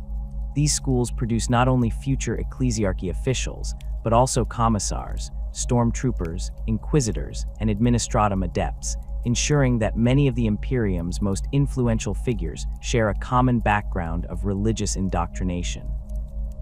The daily lives of ordinary imperial citizens are similarly permeated by Ministorum influence. From birth to death, significant life events are marked by religious ceremonies overseen by ecclesiarchy priests. Regular worship services, religious festivals, and public processions maintain constant awareness of the emperor's presence in people's lives.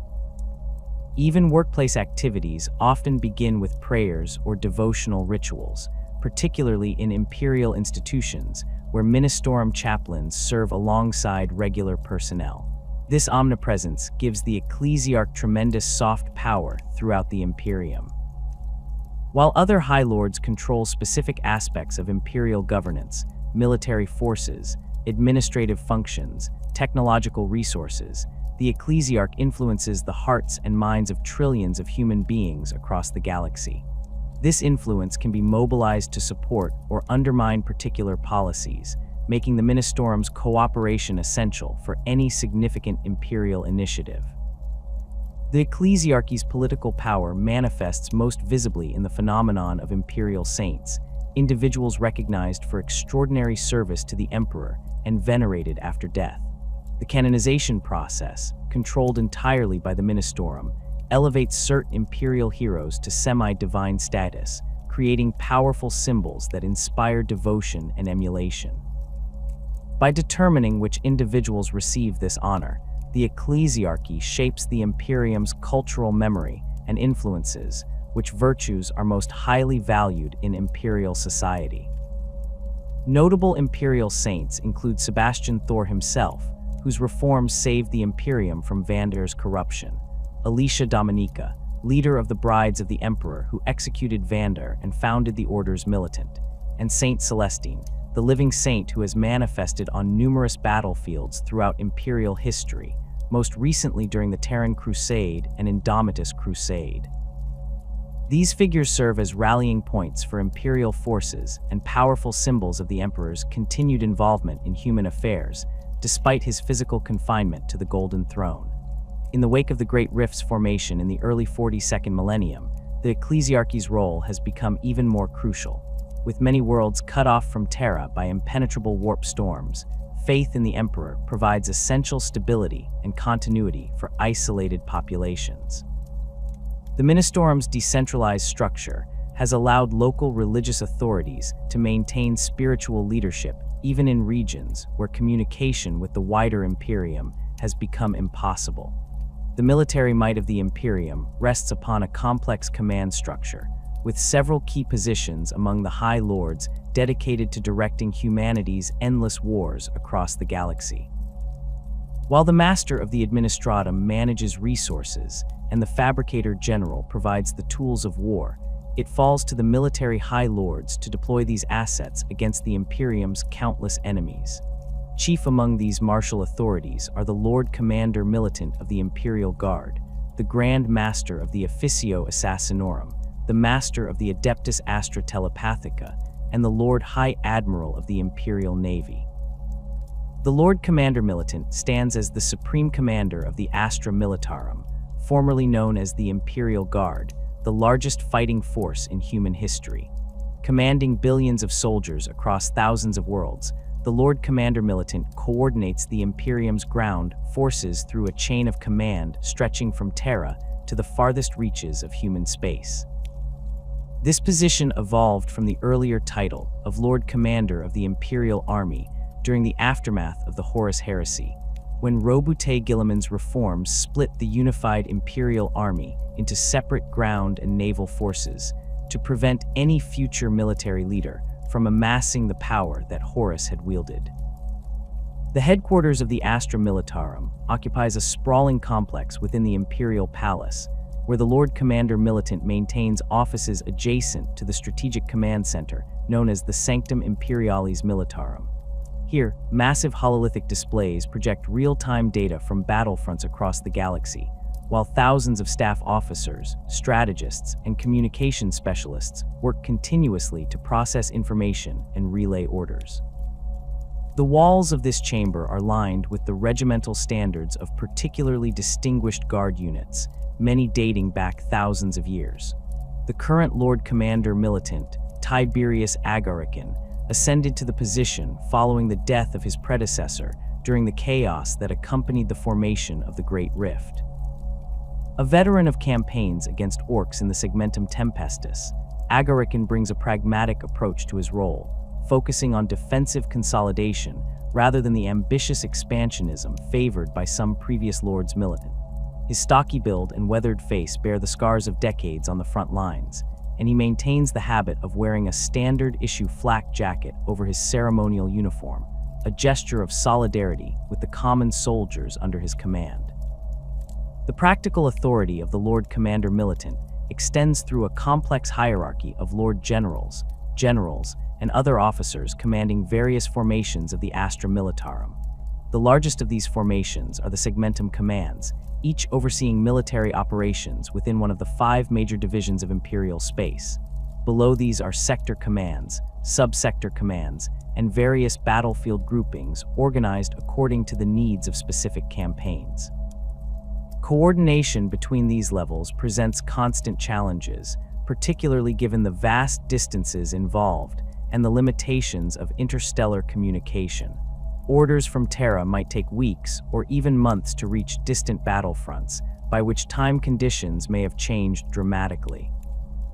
To address this reality, the Astra Militarum operates on the principle of command intent rather than direct control, with the Lord Commander Militant establishing broad strategic objectives and allowing field commanders significant latitude in determining how to achieve them. The Adeptus Munitorum serves as the logistical arm of the Astra Militarum, managing the staggering task of supplying and transporting Imperial forces across the galaxy. While technically a subdivision of the Administratum, the Munitorum works closely with the Lord Commander Militant staff to ensure that strategic plans align with logistical realities. This relationship occasionally generates tension, particularly when ambitious military objectives strain supply capabilities beyond sustainable limits. Perhaps the most distinctive aspect of the Lord Commander Militant's authority is control over the deployment of specialized formations like the Militarum Tempestus. These elite stormtroopers, trained to a standard far exceeding that of regular guard regiments, serve as the Lord Commander's strategic reserve, deployed to critical flashpoints where conventional forces prove insufficient. Unlike standard regiments, which are raised by individual worlds as part of their tithe obligations, Tempestus Scions are drawn from the Schola Progenium and owe allegiance directly to the Imperial chain of command rather than to any planetary authority. The Lord Commander Militant also oversees the Officio Prefectus, whose commissars maintain discipline and political reliability throughout the Astra Militarum. These stern disciplinarians, instantly recognizable by their distinctive peaked caps and greatcoats, have the authority to execute any guard soldier, including officers, for cowardice or suspected disloyalty. While technically under the Lord Commander's authority, the Commissariat maintains significant operational independence, with its own chain of command ensuring that commissars remain impartial observers rather than becoming integrated into the units they supervise. In contrast to the highly visible authority of the Lord Commander Militant, the Grand Master of the Officio Assassinorum operates in deliberate obscurity. The Assassinorum represents one of the Imperium's most secretive and feared organizations, maintaining various temples dedicated to different methods of elimination. The Grand Master oversees these temples from a hidden fortress, whose location is known only to the highest imperial authorities, directing the deployment of assassins against threats to imperial rule. The exact identity of the current Grand Master remains classified at the highest level, with even other High Lords addressing this figure only through secure communications or intermediaries. In Senatorum meetings, the Grand Master appears as a shadowed hololithic projection, voice distorted to prevent identification. This secrecy serves both practical security purposes and psychological effect, reinforcing the Assassinorum's reputation for omnipresent yet invisible threat. The Officio Assassinorum originated during the Great Crusade as a covert organization established by Malcador the Sigillite. Initially comprising various specialized operatives drawn from Terra's ancient assassin cults, the Officio was formalized during the Horus Heresy when Malcador ordered the creation of execution teams targeting traitor primarchs. While these efforts ultimately proved unsuccessful in eliminating Horus and his brothers, they established precedents for the Assassinorum's later operations. Following the heresy, the Officio Assassinorum was reorganized into distinct temples, each specializing in particular assassination methods. The Vindicare Temple trains peerless snipers capable of eliminating targets from incredible distances. The Calidus Temple produces shape-shifting assassins who use polymorphine to assume the appearance of others, infiltrating organizations to strike from within. The Culexus Temple develops psychic nulls into weapons against enemy psychers, while the Aversor Temple creates drug-enhanced living weapons deployed for maximum terror and destruction. Lesser-known temples include the Vanus Temple, which specializes in information assassination, destroying data, manipulating communications, and creating false intelligence, and the Venenum Temple, whose poison specialists can engineer toxins tailored to specific targets. Rumors persist of other, even more secretive temples whose existence remains classified at the highest levels. The deployment of an imperial assassin requires authorization from the Senatorum Imperialis, with at least 3 High Lords approving the action under normal circumstances. This restriction reflects both the valuable and limited nature of assassin resources and political concerns about potential misuse. During periods of crisis, the Grand Master may receive broader authorization to deploy assets according to their judgment, though such exceptions typically include post facto review by the Senatorum. The Master of the Adeptus Astra Telepathica occupies a unique position among the military High Lords, controlling both the Imperium's primary communication system and one of its most valuable resources, sanctioned psychers. The Astra Telepathica identifies, collects, and trains psychic individuals, determining whether they can serve the Imperium or must be sacrificed to the Emperor via the Golden Throne. The headquarters of the Astra Telepathica occupies a heavily shielded complex within the Imperial Palace, its walls inscribed with psychic wards and patrolled by silent sisters of the Sisters of Silence, whose null aura provides protection against psychic threats. The Master maintains personal quarters deep within this complex, surrounded by layers of security designed to protect both the Master from external threats and others from potential psychic phenomena emanating from the Master's sanctum. The current Master, High Lord Leops Kine, presents a gaunt figure whose physical frailty belies tremendous mental power. Like many high-ranking members of the Astra Telepathica, Kine underwent soul binding, direct psychic connection to the Emperor in his youth, an experience that left physical scars including milky white eyes that see through psychic rather than physical means. When addressing the Senatorum, Kine speaks in measured tones, often pausing mid-sentence as if listening to voices others cannot hear.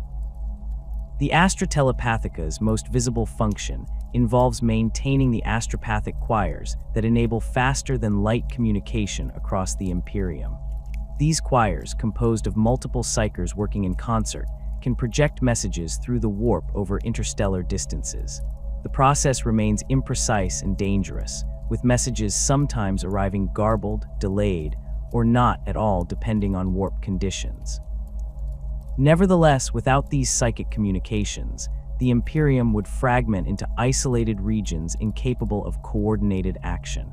Beyond communications, the Astra Telepathica controls the dreaded black ships that travel throughout Imperial space, collecting psychic individuals from human worlds. These massive vessels, their hulls painted the deepest black and inscribed with psychic wards, inspire terror wherever they appear. Local authorities are required to surrender any suspected psychers to the black ships, which then transport these individuals to Terra for testing, training, and potential soul binding. The fate of psychers collected by the black ships varies according to their abilities and mental stability. The weakest become sacrifices to the Golden Throne, their life energy consumed to sustain the Emperor and power the Astronomicon. Those with moderate abilities and sufficient mental resilience may be trained as sanctioned psychers for service in various Imperial institutions, particularly the Astra Militarum, where they provide critical battlefield support. The most powerful and stable may join the astropathic choirs, or, in rare cases, be recruited by the Inquisition or other specialized organizations. The Master of the Astra Telepathica coordinates this entire system, balancing competing demands for psychic resources from various Imperial institutions. Military campaigns require sanctioned psychers for both combat support and communication purposes. The Astronomicon must receive a steady supply of sacrifices to maintain its function. Various Imperial organizations from the Administratum to the Inquisition require astropathic services for their operations. Managing these competing needs requires both administrative skill and political acumen, particularly when dealing with powerful figures like the Lord Commander Militant or the Inquisitorial Representative. Completing the quartet of military High Lords is the Lord High Admiral, Supreme Commander of the Imperial Navy. Controlling the vast fleets that secure the void between worlds, the Lord High Admiral ensures that Imperial ships can traverse the dangerous realm of space, delivering troops and supplies to distant battlefronts while denying similar movement to the Imperium's enemies. The Imperial Navy evolved from the void-capable elements of the Imperial Army following the Horus Heresy. Guilliman's reforms deliberately separated void and ground forces to prevent any future military leader from controlling both, creating a check on potential rebellion. This division has occasionally created friction between the Imperial Navy and Astra Militarum, particularly regarding transport priorities and orbital support for ground operations, but has largely achieved its goal of preventing unified military authority outside the Senatorum's control. The headquarters of the Imperial Navy occupies Luna rather than Terra itself, with the Lord High Admiral maintaining offices within the ancient fortress known as the Somnus Citadel. This massive structure, built into the lunar regolith, houses both administrative facilities and the command center for Battlefleet Solar, the Navy's most prestigious formation. From this location, the Lord High Admiral directs fleet operations throughout the Imperium through segmentum, sector, and subsector battlefleet commands.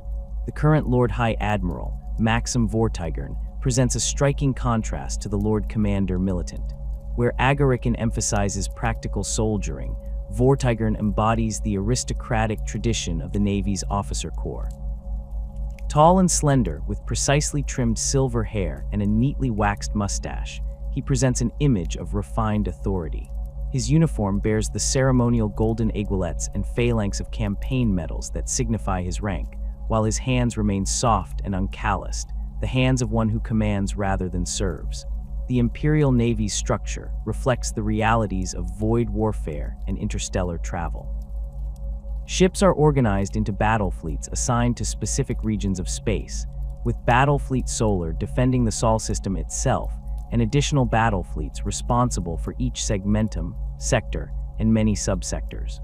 The composition of these fleets varies according to their responsibilities and the threats they face, with some emphasizing massive capital ships for fleet engagements and others focusing on patrol vessels for anti-piracy operations. The challenges of coordinating these far-flung forces exceed even those faced by the Astra Militarum. Void distances within star systems can take days or weeks to cross at sublight speeds, while journeys between systems require dangerous warp travel with unpredictable durations. Naval command therefore operates on even longer timeframes than ground forces, with strategic plans often spanning years or decades rather than months. This operational reality shapes the Lord High Admiral's approach to command. Rather than attempting direct control over distant fleets, Vortigern establishes broad strategic priorities and fleet dispositions, trusting sector and battle fleet commanders to implement these guidelines according to local conditions. This decentralized approach necessitates careful selection of senior officers, as individual admirals wield tremendous power within their assigned regions. The Navy's responsibilities extend beyond pure combat operations to include transport of Astra Militarum forces, protection of civilian shipping, escort of Adeptus Mechanicus explorator fleets, and support of inquisitorial operations. Balancing these competing demands requires constant negotiation with other imperial institutions, placing the Lord High Admiral in frequent contact with fellow High Lords and their representatives. Perhaps the most critical relationship exists between the Navy and the Navigator houses, represented on the Senatorum by the Paternoval Envoy. Without Navigator's ability to guide ships through the warp, interstellar travel would be impossible, rendering the Navy's massive vessels useless for their primary purpose. This dependency creates a complex dynamic wherein the Lord High Admiral commands the ships themselves, while the navigators control the means by which they travel between stars. Together, these four military High Lords, the Lord Commander Militant, the Grand Master of the Officio Assassinorum, the Master of the Adeptus Astra Telepathica, and the Lord High Admiral, form the martial backbone of the Senatorum Imperialis. Their combined authority extends to every aspect of imperial military power, from the countless soldiers of the Astra Militarum to the specialized operatives of the Assassinorum, from the psychic resources of the Astra Telepathica to the void-faring might of the Imperial Navy. Through their coordinated efforts, the will of the Senatorum is projected across the galaxy, maintaining imperial rule through force of arms against all who would challenge humanity's dominion. The Inquisition stands apart from the formal structures of imperial governance, operating as both a check on the power of the High Lords and a shadowy enforcer of their collective will. This paradoxical position, simultaneously independent from and intrinsically linked to the Senatorum Imperialis, creates one of the most complex relationships within the Imperium's power structure. Unlike other imperial organizations represented on the High Council, the Inquisition acknowledges no single leader. Each Inquisitor, from the most recently appointed to the most venerable Lord Inquisitor, theoretically wields equal authority derived directly from the Emperor himself. This deliberate lack of hierarchy reflects the organization's founding principles established by Malcador the Sigillite during the darkest days of the Horus Heresy. The origins of the Inquisition remain obscured by secrecy and the passage of millennia, but surviving records indicate that Malcador gathered a select group of individuals, some space marines, others mortal men and women with particular skills or insights, and tasked them with investigating threats that conventional imperial forces could not address. These proto-inquisitors operated with extraordinary autonomy, answering only to Malcador and, through him, to the Emperor. Following the Emperor's internment on the Golden Throne and Malcador's death, these individuals formalized their organization into what would become the Inquisition. They established the principle that each Inquisitor would operate independently, making individual judgments based on their understanding of the Emperor's will rather than following directives from a central authority. This decentralized structure was designed specifically to prevent the corruption or subversion of the entire organization, ensuring that even if individual inquisitors fell to heresy or chaos influence, the Inquisition as a whole would remain uncorrupted. The inquisitorial representative who sits among the High Lords is therefore not a leader of the Inquisition in any conventional sense.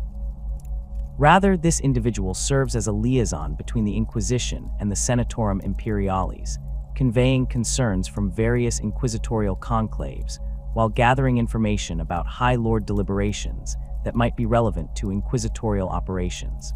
The selection process for this representative remains deliberately obscure, with various accounts suggesting methods ranging from election by senior inquisitors to rotation among the ordos to appointment by secret ballot. The current inquisitorial representative, Lord Inquisitor Parnell Grunwald, exemplifies the ambiguous nature of the position. A gaunt figure whose age remains indeterminate thanks to extensive juvenat treatments, Grunwald appears at Senatorum meetings cloaked in a simple black robe bearing only the silver inquisitorial rosette as identification. His voice, soft yet penetrating, commands immediate attention when he chooses to speak, which is rarely. Unlike other High Lords who actively advocate for their organization's interests, Grunwald more often observes in silence, intervening only when matters directly touch upon the Inquisition's purview of combating heresy, mutation, and alien influence. The relationship between the Inquisition and the High Lords has evolved significantly throughout Imperial history, with periods of close cooperation alternating with episodes of intense conflict.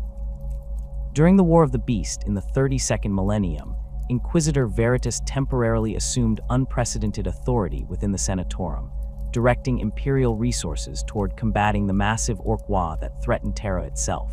This emergency measure proved effective in addressing the immediate crisis but generated resentment among other High Lords, particularly the Grand Master of Assassins Draken Vangorich, who viewed Veritas's actions as overstepping inquisitorial jurisdiction.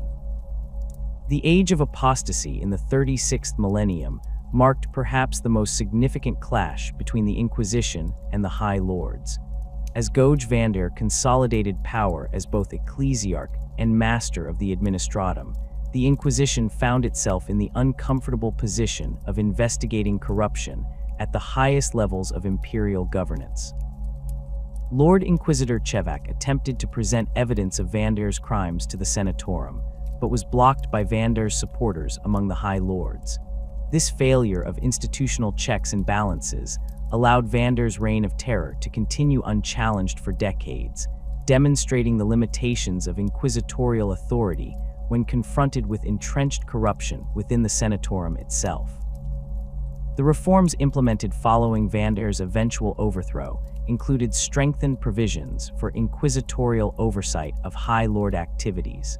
The Ordo Hereticus, which had emerged during this period specifically to monitor human institutions for corruption, received expanded authority to investigate even the highest levels of imperial governance. Simultaneously, procedures were established requiring multiple High Lords to approve certain inquisitorial actions, creating a system of mutual oversight designed to prevent abuses of power by either the Inquisition or the Senatorum.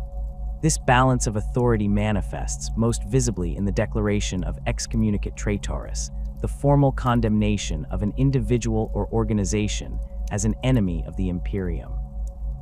While an individual inquisitor can declare heretics and traitors within their jurisdiction, a declaration of excommunicate traitoris against an entire planetary government, Space Marine chapter, or other major imperial institution requires both inquisitorial recommendation and Senatorum approval. This requirement ensures that such momentous decisions receive thorough consideration from multiple perspectives before implementation.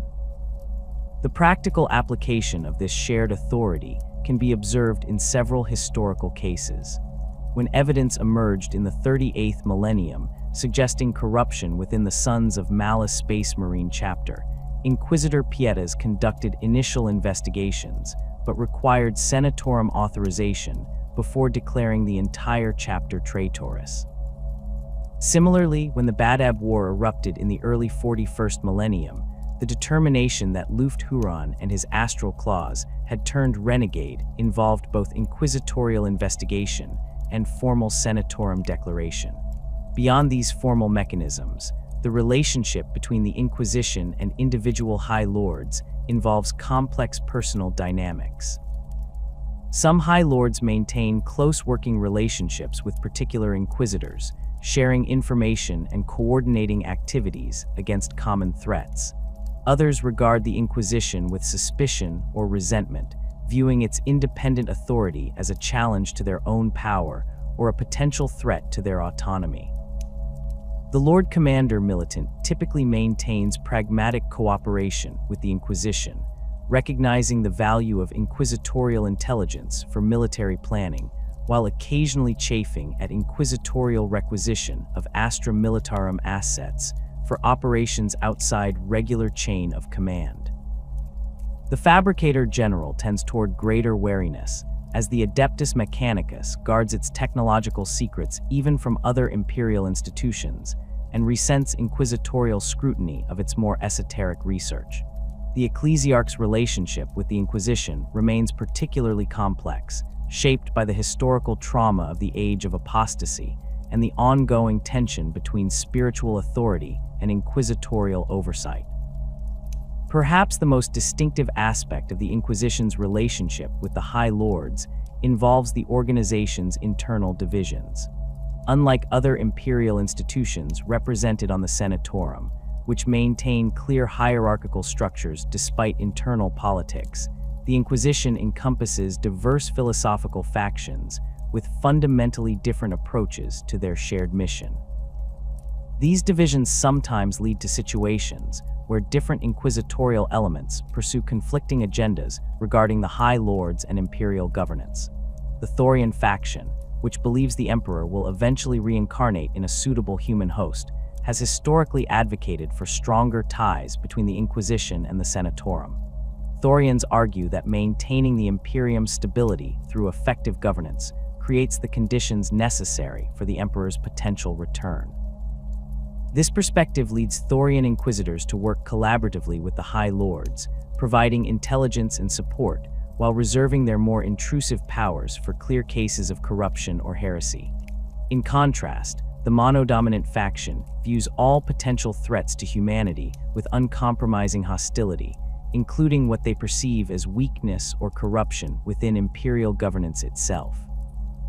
Monodominant inquisitors typically maintain a more adversarial relationship with the High Lords, scrutinizing their decisions for signs of incompetence or heresy, and advocating aggressive purges of any institution showing signs of deviation from imperial orthodoxy.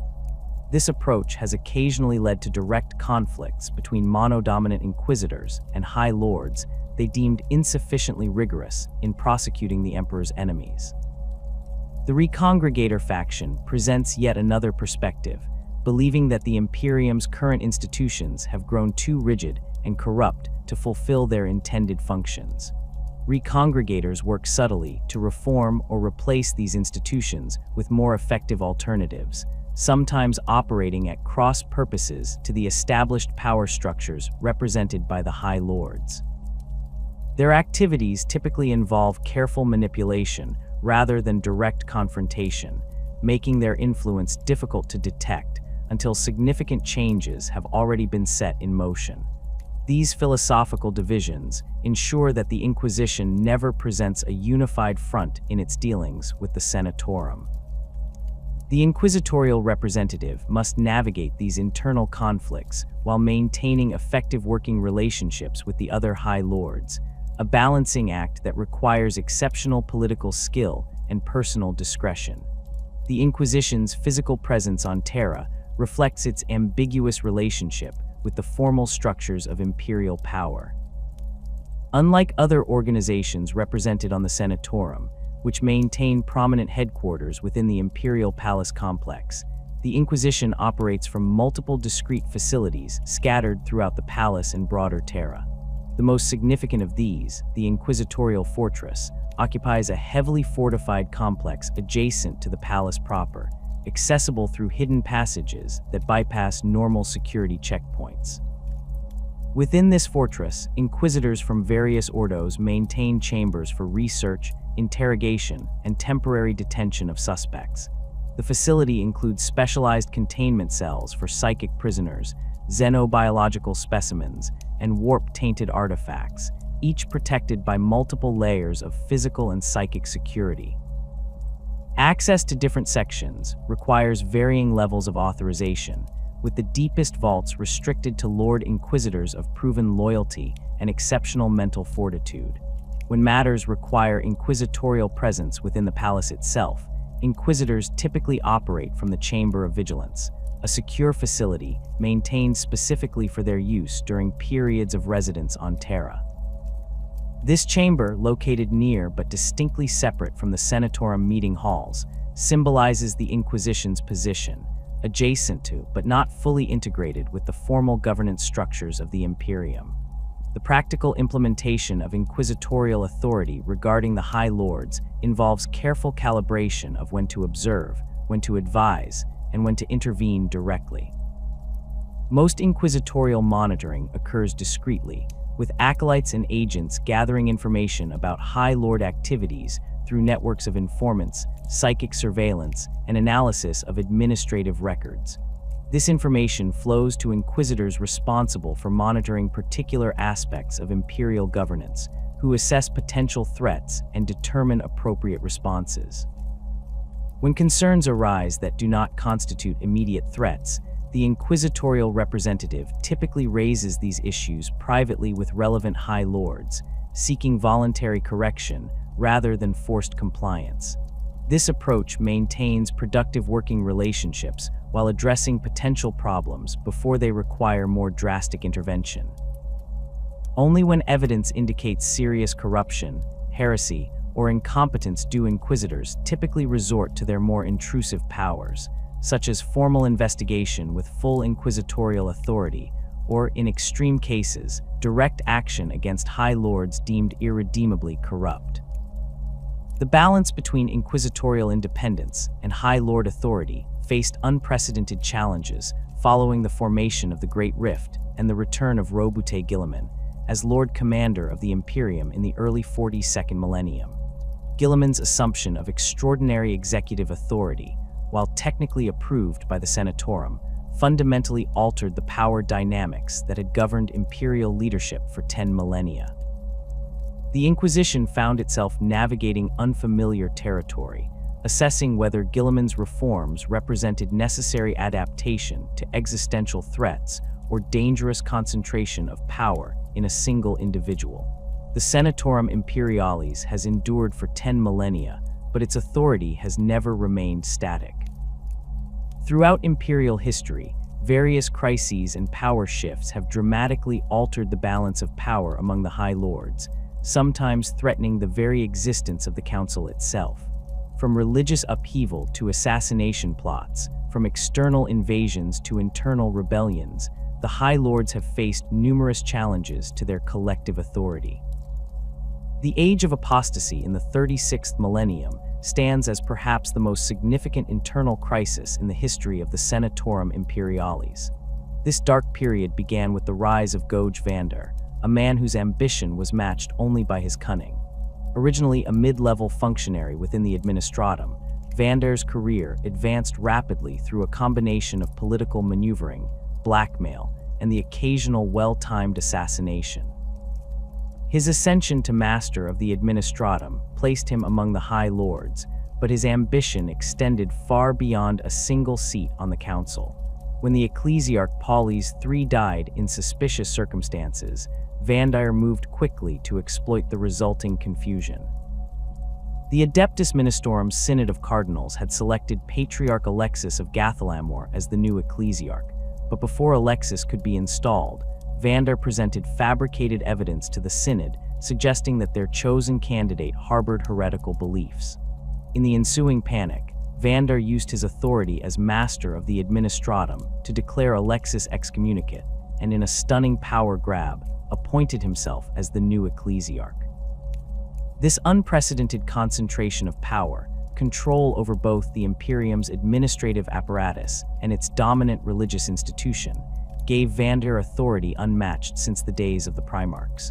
The other High Lords found themselves outmaneuvered, with Vander controlling the flow of information to the wider Imperium and commanding the loyalty of both Administratum adepts and ecclesiarchy priests. Those who opposed him openly soon disappeared, replaced by sycophants and conspirators loyal to Vander personally.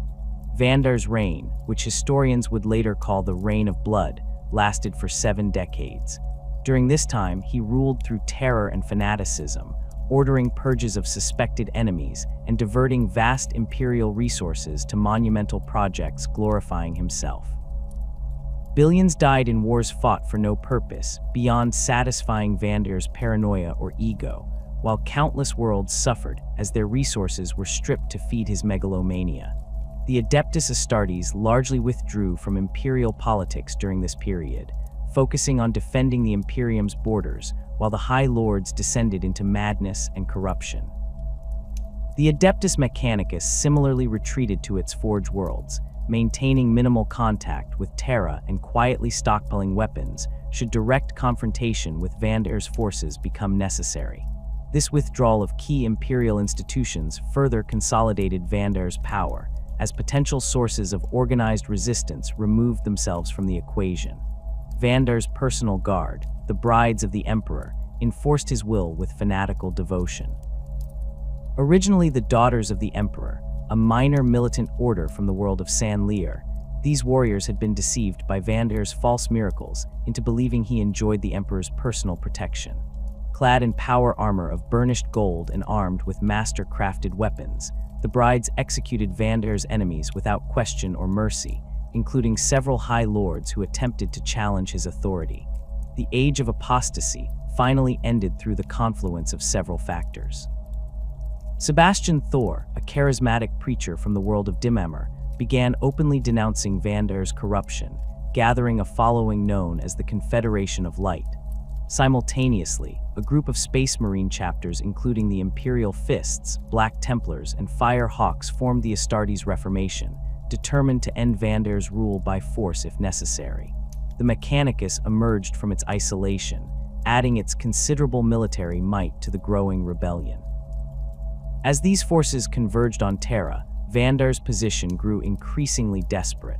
In a final, unexpected twist, Captain General Lindro of the Adeptus Custodes intervened directly in imperial politics for one of the few times in history. Lindro took the unprecedented step of bringing Alicia Dominica, leader of the Brides of the Emperor, into the Emperor's throne room itself, allowing her to stand in the Emperor's presence. What transpired there remains unknown, but when Dominica emerged, she and her sisters immediately renounced Vander and executed him for his crimes against the Imperium. The reforms implemented following Vander's death fundamentally restructured the Senatorum Imperialis. The Decree of Restraint established strict limitations on the power of individual High Lords, while the Decree Passive specifically prohibited the ecclesiarchy from maintaining men under arms, preventing any future ecclesiarch from commanding military forces. The Brides of the Emperor were reorganized into the Adeptus Sororitas, their loyalty redirected from individual leaders to the Emperor himself. Sebastian Thor, installed as the new ecclesiarch, worked closely with the restored Senatorum to implement these reforms, establishing new checks and balances to prevent any single individual from accumulating the power Vander had wielded. The Age of Apostasy thus resulted in a more distributed power structure among the High Lords, with authority more carefully balanced between different imperial institutions. While the Age of Apostasy represented a crisis of individual ambition, the event known as the Beheading in the 36th millennium demonstrated the vulnerability of the Senatorum to institutional corruption.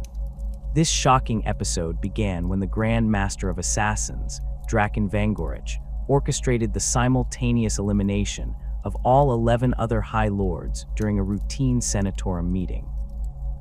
Vangorich had spent decades placing loyal operatives throughout the Officio Assassinorum, ensuring that when he finally gave the order, assassins from all 6 major temples executed their assigned targets with precision and synchronization.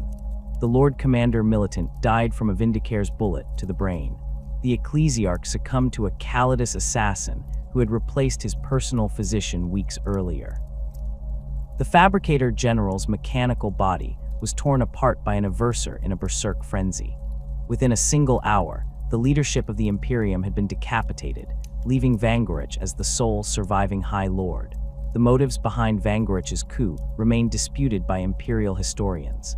Some evidence suggests he had grown increasingly frustrated with the High Lord's inefficiency and corruption, viewing their endless political maneuvering as detrimental to the Imperium's security.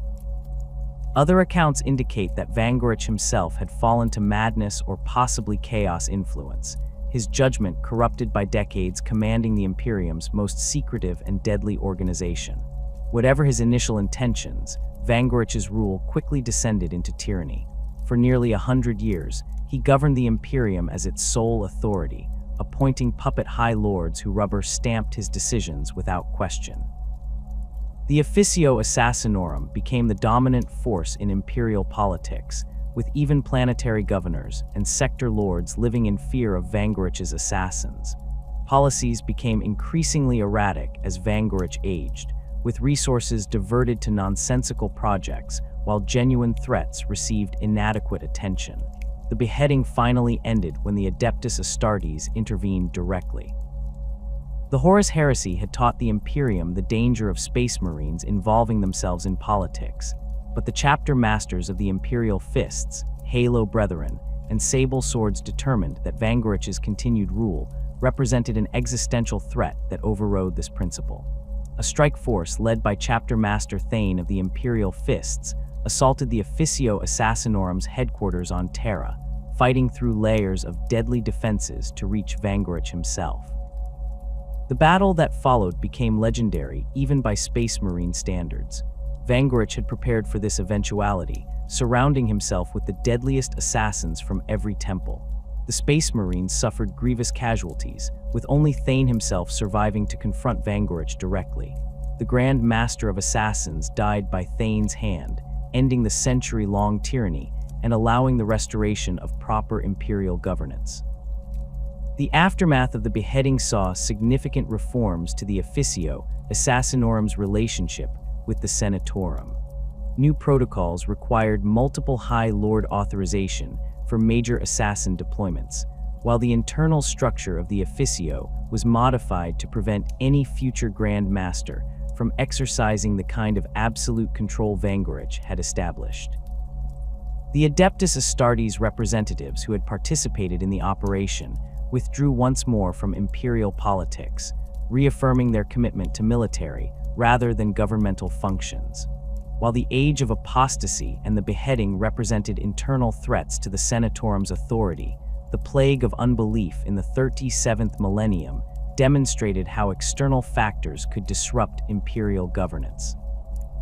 This crisis began not with political ambition, but with biological contamination, as a previously unknown Xenos pathogen emerged in the Angevin sector and rapidly spread to neighboring systems. The pathogen, later designated Morbus Incredulitas by Mechanicus biologists experts, targeted the human nervous system in a highly unusual manner. Rather than causing physical symptoms, the infection gradually eroded the victim's ability to experience faith or belief in higher powers. Infected individuals became increasingly cynical, questioning imperial doctrines and eventually rejecting the emperor's divinity entirely. In a society built upon religious devotion, this effect proved more devastating than any conventional plague. The High Lords initially failed to recognize the severity of the threat, dismissing early reports as isolated incidents of heresy rather than symptoms of a coordinated biological attack. The ecclesiarch Cardinal Tura Schelsinger proved particularly resistant to acknowledging the problem, fearing that admitting the existence of a faith-destroying pathogen would itself undermine religious confidence throughout the Imperium. As the plague spread, however, its effects became impossible to ignore. Entire worlds fell into religious unrest as infected populations rejected imperial authority.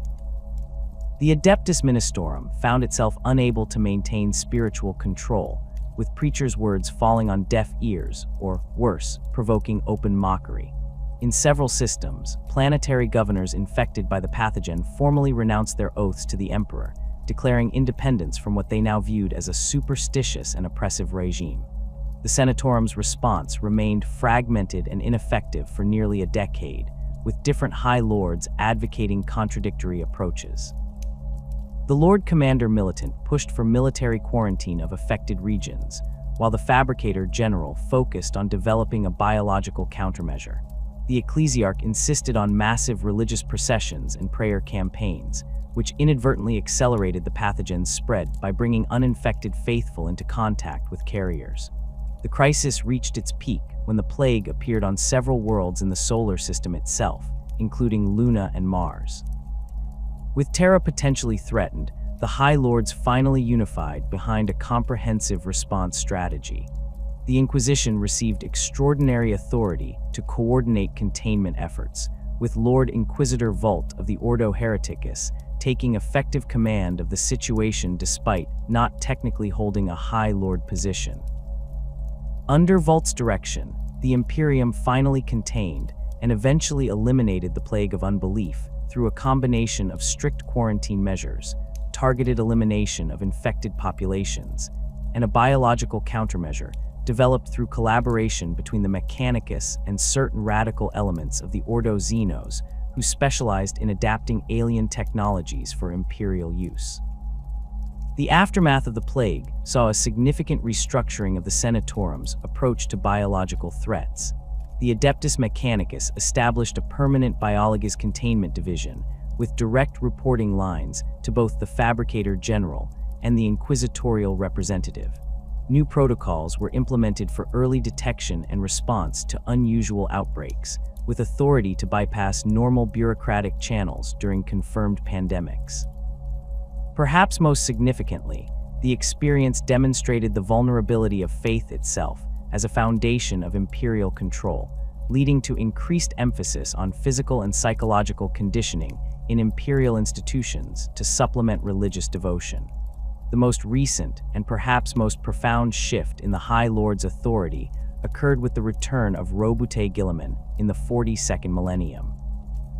Following the catastrophic events surrounding the fall of Cadia and the formation of the Great Rift, the Primarch of the Ultramarines was restored to life through the combined efforts of Archmagos Dominus Belisarius Call and the Eldari faction led by Ivrin of the Inari. Guilliman's return to Terra sent shockwaves through the Senatorum Imperialis. For 10,000 years, the High Lords had ruled in the Emperor's name with no direct oversight from the imperial family. Now one of the Emperor's own sons, a being of near mythological status to most imperial citizens, had returned to assess their stewardship. The prospect terrified many High Lords, who were acutely aware of the numerous compromises, failures, and corruptions that had accumulated over the millennia. Their fears proved well-founded. Guilliman spent several weeks reviewing imperial records and consulting with various authorities before rendering his judgment on the state of the Imperium. In a historic address to the assembled Senatorum, he declared himself disappointed but not surprised by what the Imperium had become. While acknowledging the extraordinary challenges the High Lords had faced, he made clear his intention to assume direct leadership as Lord Commander of the Imperium, a title he had held during the Scouring following the Horus Heresy. This assumption of power represented the most significant change in imperial governance since the Emperor's internment on the Golden Throne. While technically operating within the framework of the Senatorum, the position of Lord Commander was a recognized High Lord seat. Though it had been vacant for millennia, Guilliman effectively superseded the Council's collective authority. As a Primarch, his decisions carried a legitimacy no other High Lord could match, derived directly from his status as the Emperor's son rather than from institutional position. The High Lords' reactions varied according to their individual personalities and institutional interests. Some, particularly those genuinely committed to imperial welfare rather than personal power, welcomed Guilliman's leadership as necessary given the unprecedented threats facing humanity. Others resented this disruption of their authority, but recognized the political impossibility of opposing a Primarch openly. A few attempted subtle resistance, using bureaucratic obfuscation and procedural delays to maintain some degree of independent action. Guilliman's governance style proved more pragmatic than revolutionary. Rather than disbanding the Senatorum or purging its membership entirely, he worked through the existing structure while gradually replacing the most corrupt or incompetent High Lords with individuals he judged more capable. He maintained the Council's regular meetings and consultation processes, though final decisions now rested firmly with him rather than emerging from collective deliberation. The Primarch's most significant innovation was the creation of specialized task forces operating outside traditional imperial bureaucracy, charged with addressing specific threats or implementing particular reforms. These groups, drawing expertise from multiple imperial organizations without being bound by their traditional hierarchies, demonstrated a flexibility and effectiveness that highlighted the limitations of the Imperium's ossified administrative structures. The final centuries of the 41st millennium brought unprecedented challenges to the Senatorum Imperialis. As threats mounted from all quarters of the galaxy, the High Lords found themselves managing crises of escalating severity with increasingly limited resources. The period historians would later call the Time of Ending tested the leadership capabilities of the Senatorum as never before, forcing difficult decisions and exposing the limitations of an administrative system designed for stability rather than adaptability. The first signs of this gathering storm appeared in the form of increased Tyrannid activity along the eastern fringe. Following the defeat of Hive Fleet Behemoth at Macragge in 745, Imperial prognosticators predicted that the Xenos threat had been contained. These optimistic assessments proved catastrophically wrong when Hive Fleet Kraken emerged in 992, attacking along a much broader front and demonstrating disturbing adaptations to Imperial defensive strategies. The High Lords' response to this renewed Tyrannid invasion revealed deep divisions within the Senatorum. Lord Commander Militant Hiram Decata advocated for a massive redeployment of Astra Militarum forces from the Segmentum Obscurus to reinforce the eastern fringe. This proposal met fierce opposition from Lord High Admiral Lansung, who argued that weakening defenses along the Eye of Terror would invite chaos incursions that could prove even more devastating than the Tyrannid threat. The deadlock continued for nearly 6 months, with neither faction able to secure majority support among the High Lords. Meanwhile, dozens of worlds fell to the Tyrannid advance, their populations consumed to feed the insatiable hunger of the hive mind.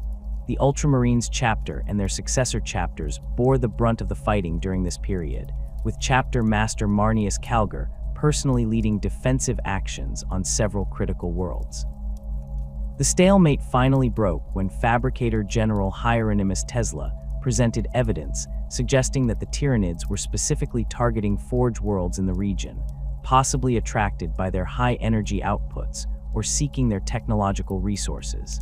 This revelation shifted the Mechanicus firmly into Decata's camp, providing the votes needed to approve a limited redeployment of forces to the threatened sectors. This compromise satisfied no one completely.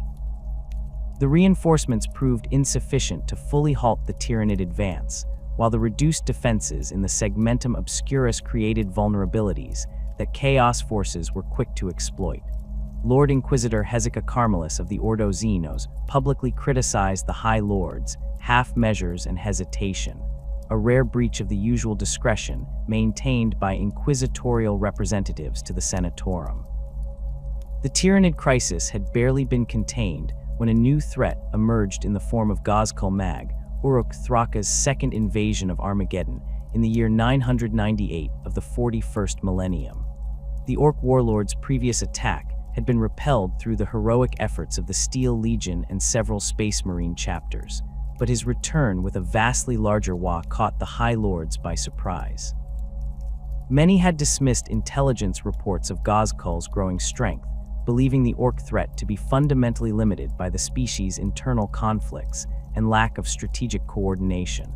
Gozkul's campaign demonstrated the folly of these assumptions. The Orc warlord had not only united an unprecedented number of tribes under his leadership, but had also developed sophisticated tactics that negated many traditional imperial advantages. His forces targeted command structures, communication networks, and supply lines with uncanny precision, suggesting an understanding of imperial military doctrine that few had believed possible from Orc leadership. The High Lords found themselves responding to a crisis that had already spiraled beyond their control.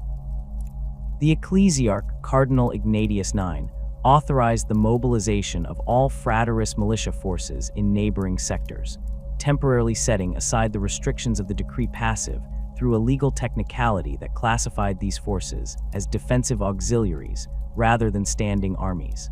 The Fabricator General diverted several Titan legions from scheduled maintenance cycles, accepting increased risk of catastrophic battlefield malfunctions to meet the immediate threat.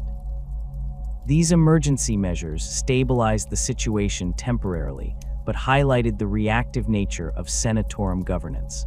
The Adeptus Astartes, operating with their characteristic autonomy, had deployed significant forces to Armageddon before the High Lords had even completed their initial assessment of the threat.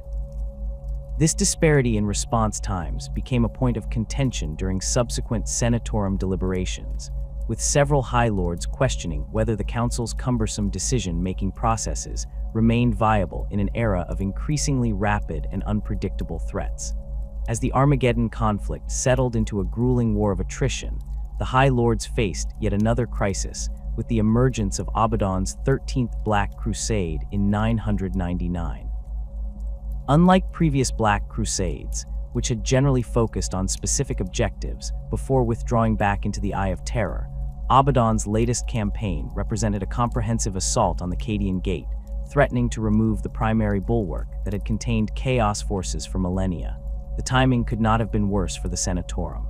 With significant forces already committed to the Tyrannid and Orc conflicts, Imperial military reserves had been stretched dangerously thin.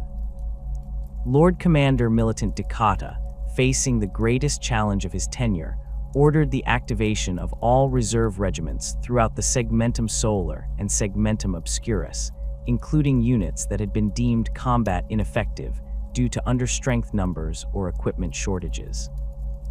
The Fabricator General implemented emergency production protocols on all Forge worlds within striking distance of Terra, suspending safety standards and worker rotation schedules to maximize output of military materiel.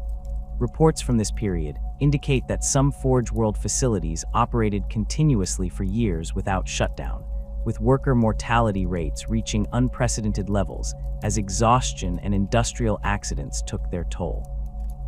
The Mechanicus justified these measures as necessary sacrifices to meet the existential threat posed by Abaddon's forces.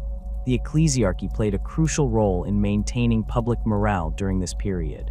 Under the Ecclesiarch's direction, preachers throughout the Imperium proclaimed the coming of the time of testing, framing the mounting crises as the Emperor's way of separating the faithful from the doubtful.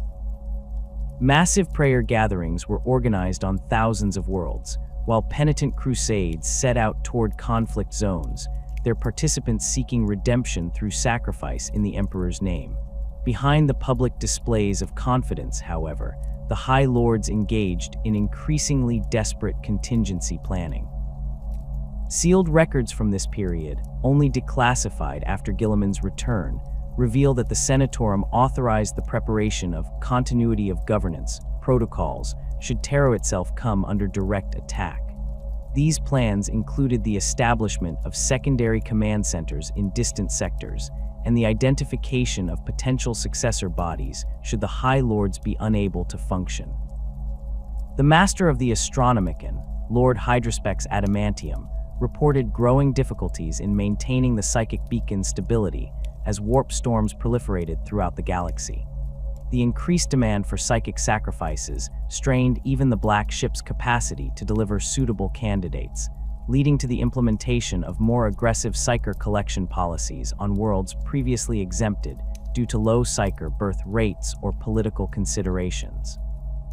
As the 13th Black Crusade gained momentum, fractures within the Senatorum widened. The Grand Master of Assassins advocated for a decapitation strategy targeting Abaddon himself, committing unprecedented resources to infiltrating agents into chaos-held territory. The Lord High Admiral opposed this approach, arguing that assassinating Abaddon would simply create a power vacuum that might lead to even less predictable chaos leadership. Their dispute erupted into open hostility during a critical Senatorum meeting, with accusations of cowardice and recklessness exchanged before the Captain General of the Adeptus Custodes intervened to restore order. The fall of Cadia in the opening days of the 42nd millennium marked the failure of the High Lord's defensive strategy and the beginning of a new, even more perilous phase of Imperial history. As the Great Rift split the galaxy, many High Lords found their authority suddenly limited to half the Imperium at best. Astropathic communications became increasingly unreliable, making coordinated governance nearly impossible for regions beyond the Astronomican's diminished reach. In this atmosphere of mounting crisis, news of Roboute Guilliman's resurrection reached Terra, generating both hope and anxiety among the High Lords. The possibility of a Primarch's return offered potential salvation from the Imperium's mounting problems, but also threatened the autonomy the Senatorum had exercised for 10 millennia. Different High Lords reacted according to their individual temperaments and institutional interests, with some beginning preparations to welcome Guilliman, while others quietly explored options for limiting his authority should he reach Terra.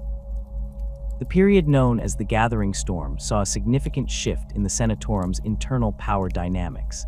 As conventional military and administrative approaches proved increasingly inadequate, those High Lords with access to more esoteric resources gained influence. The inquisitorial representative, Lord Veritas, exercised authority far beyond the traditional advisory role, directing the deployment of Grey Knights forces and other specialized assets typically outside Senatorum control. The Captain General of the Adeptus Custodes, traditionally among the most reserved members of the Council, became increasingly assertive in Senatorum deliberations as the threat to Terra, and by extension to the Emperor himself, grew more acute.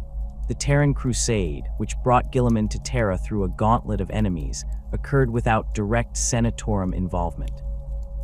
Indeed, many High Lords learned of the Primarch's imminent arrival only days before his fleet reached the Sol system, leaving them minimal time to prepare for what would prove the most significant change in imperial governance since the Horus Heresy. Guilliman's arrival on Terra and his audience with the Emperor remain matters of highest secrecy, with even most High Lords unaware of what transpired in the throne room. What became immediately clear, however, was the Primarch's intention to assume direct leadership of the Imperium as Lord Commander, a position that had remained vacant since his incapacitation 10 millennia earlier. The Senatorum's first meeting with Guilliman revealed the vast gulf between Primarch and High Lords. Where they had spent centuries managing imperial decline through compromise and limited objectives, Guilliman brought a vision of renewal and reconquest that many found both inspiring and terrifying in its ambition. His casual dismantling of bureaucratic obstacles and immediate implementation of reforms that had been debated for centuries demonstrated a decisiveness that made traditional Senatorum deliberations seem painfully inadequate by comparison. Some High Lords attempted to assert their traditional prerogatives in the face of Guilliman's authority. Chancellor Tyron of the Adeptus Custodes, though generally supportive of the Primarch, carefully maintained the distinction between Guilliman's temporal authority and the Emperor's ultimate sovereignty. The master of the Administratum, Oud Audiaraskian, initially resisted several of Guilliman's organizational reforms, citing potential disruptions to essential administrative functions. These resistances proved largely futile. Guilliman possessed not only the practical authority derived from his status as a Primarch, but also the legal authority of the Lord Commander position, which technically outranked all other High Lords in matters of imperial security. When several High Lords attempted to form a voting bloc to limit certain aspects of his authority, Guilliman simply replaced them with individuals more aligned with his vision, demonstrating that the Senatorum's traditional independence had become largely ceremonial in his presence. The power struggle reached its climax during the planning for what would become the Indomitus Crusade. Guilliman's strategy required the redeployment of forces from numerous sectors, the requisition of vast materiel stockpiles, and the implementation of new tactical doctrines that contradicted millennia of established practice. Several High Lords, led by Lord High Admiral Lansung, attempted to modify these plans through procedural maneuvers and appeals to traditional spheres of authority. Guilliman's response was both measured and devastating. Rather than directly overruling the objecting High Lords, he presented comprehensive evidence of their failures during the preceding crises, meticulously documenting instances where their decisions had exacerbated imperial losses or squandered critical opportunities. This approach effectively undermined their moral authority while preserving the institutional structure of the Senatorum itself, a characteristic example of Guilliman's preference for reform over revolution. The most dramatic confrontation occurred with Grand Master Faddix of the Officio Assassinorum, who had authorized independent operations targeting certain Zeno's allies Guilliman had temporarily aligned with during his journey to Terra. When these operations threatened diplomatic initiatives crucial to the Indomitus Crusade, Guilliman summoned Faddix to a private audience. What transpired remains unrecorded, but Faddix emerged visibly shaken and immediately submitted his resignation from the Senatorum. His replacement, a taciturn individual known only as the Voice, has maintained strictly proper coordination with Guilliman's directives since assuming the position. The establishment of the Logos Historica Verita represented perhaps Guilliman's most significant institutional innovation affecting the High Lords. This organization, tasked with documenting accurate imperial history free from political or religious distortion, directly challenged the ecclesiarchies and administratum's traditional control over historical narratives. By creating an independent source of factual information about the Imperium's past, Guilliman undermined one of the High Lords' most powerful tools for maintaining ideological control. The ecclesiarch Ius Retira objected strenuously to this development, arguing that certain spiritual truths transcended mere factual accuracy and that undermining established imperial myths could damage public morale at a critical juncture. Guilliman countered that the Imperium's greatest vulnerability was its own self-deception, and that effective strategy required clear understanding of both past failures and successes. The debate ended with a compromise that allowed the ecclesiarchy to maintain its traditional narratives for public consumption, while the Logos Historica Verita would provide unvarnished information to military and administrative leadership. The reformation of the High 12, as the Senatorum came to be known following Guilliman's return, involved subtle but significant shifts in the council's composition. While maintaining most traditional positions, Guilliman elevated certain roles and diminished others based on his assessment of the Imperium's current needs. The Captain General of the Adeptus Custodes received increased prominence, reflecting both the Custodes' expanded role beyond Terra and their status as the Emperor's direct servants. Conversely, certain administrative positions saw their influence reduced as Guilliman established parallel structures that could implement critical functions with greater efficiency. Perhaps most significantly, Guilliman created the position of Lord Regent for himself, formalizing his role as the Emperor's representative in all matters of governance. This title, distinct from the traditional Lord Commander position, emphasized that Guilliman ruled not through institutional authority, but through direct delegation from the Emperor himself. This subtle distinction proved important in managing relationships with organizations like the Adeptus Mechanicus and the Inquisition, which maintained traditional independence from Senatorum authority, but acknowledged the Emperor's ultimate sovereignty. The birth of the era Indomitus marked perhaps the most profound transformation of the Senatorum Imperialis since its inception. The creation of the Great Rift, the Cicatrix Maledictum, tore the galaxy in two, fundamentally altering the strategic landscape that had defined imperial governance for 10 millennia. What had once been a single, albeit vast, domain became effectively two separate imperiums: Imperium Sanctus on the Terran side of the Rift, where the Astronomican's light still reached, and Imperium Nihilus, the Dark Imperium, cut off from Terra's direct authority and guidance. This unprecedented division created immediate governance challenges for the High Lords. Worlds that had faithfully remitted tithes for thousands of years suddenly became inaccessible. Military assets deployed to distant campaigns found themselves isolated from command structures. Entire segmenti drifted beyond effective control, with planetary governors and sector lords forced to make independent decisions without guidance from Terra. The initial response from the Senatorum proved woefully inadequate.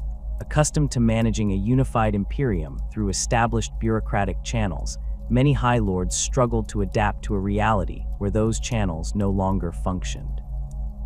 The Master of the Administratum, Ud Audiaraskian, ordered the creation of new administrative designations for regions with different levels of warp interference.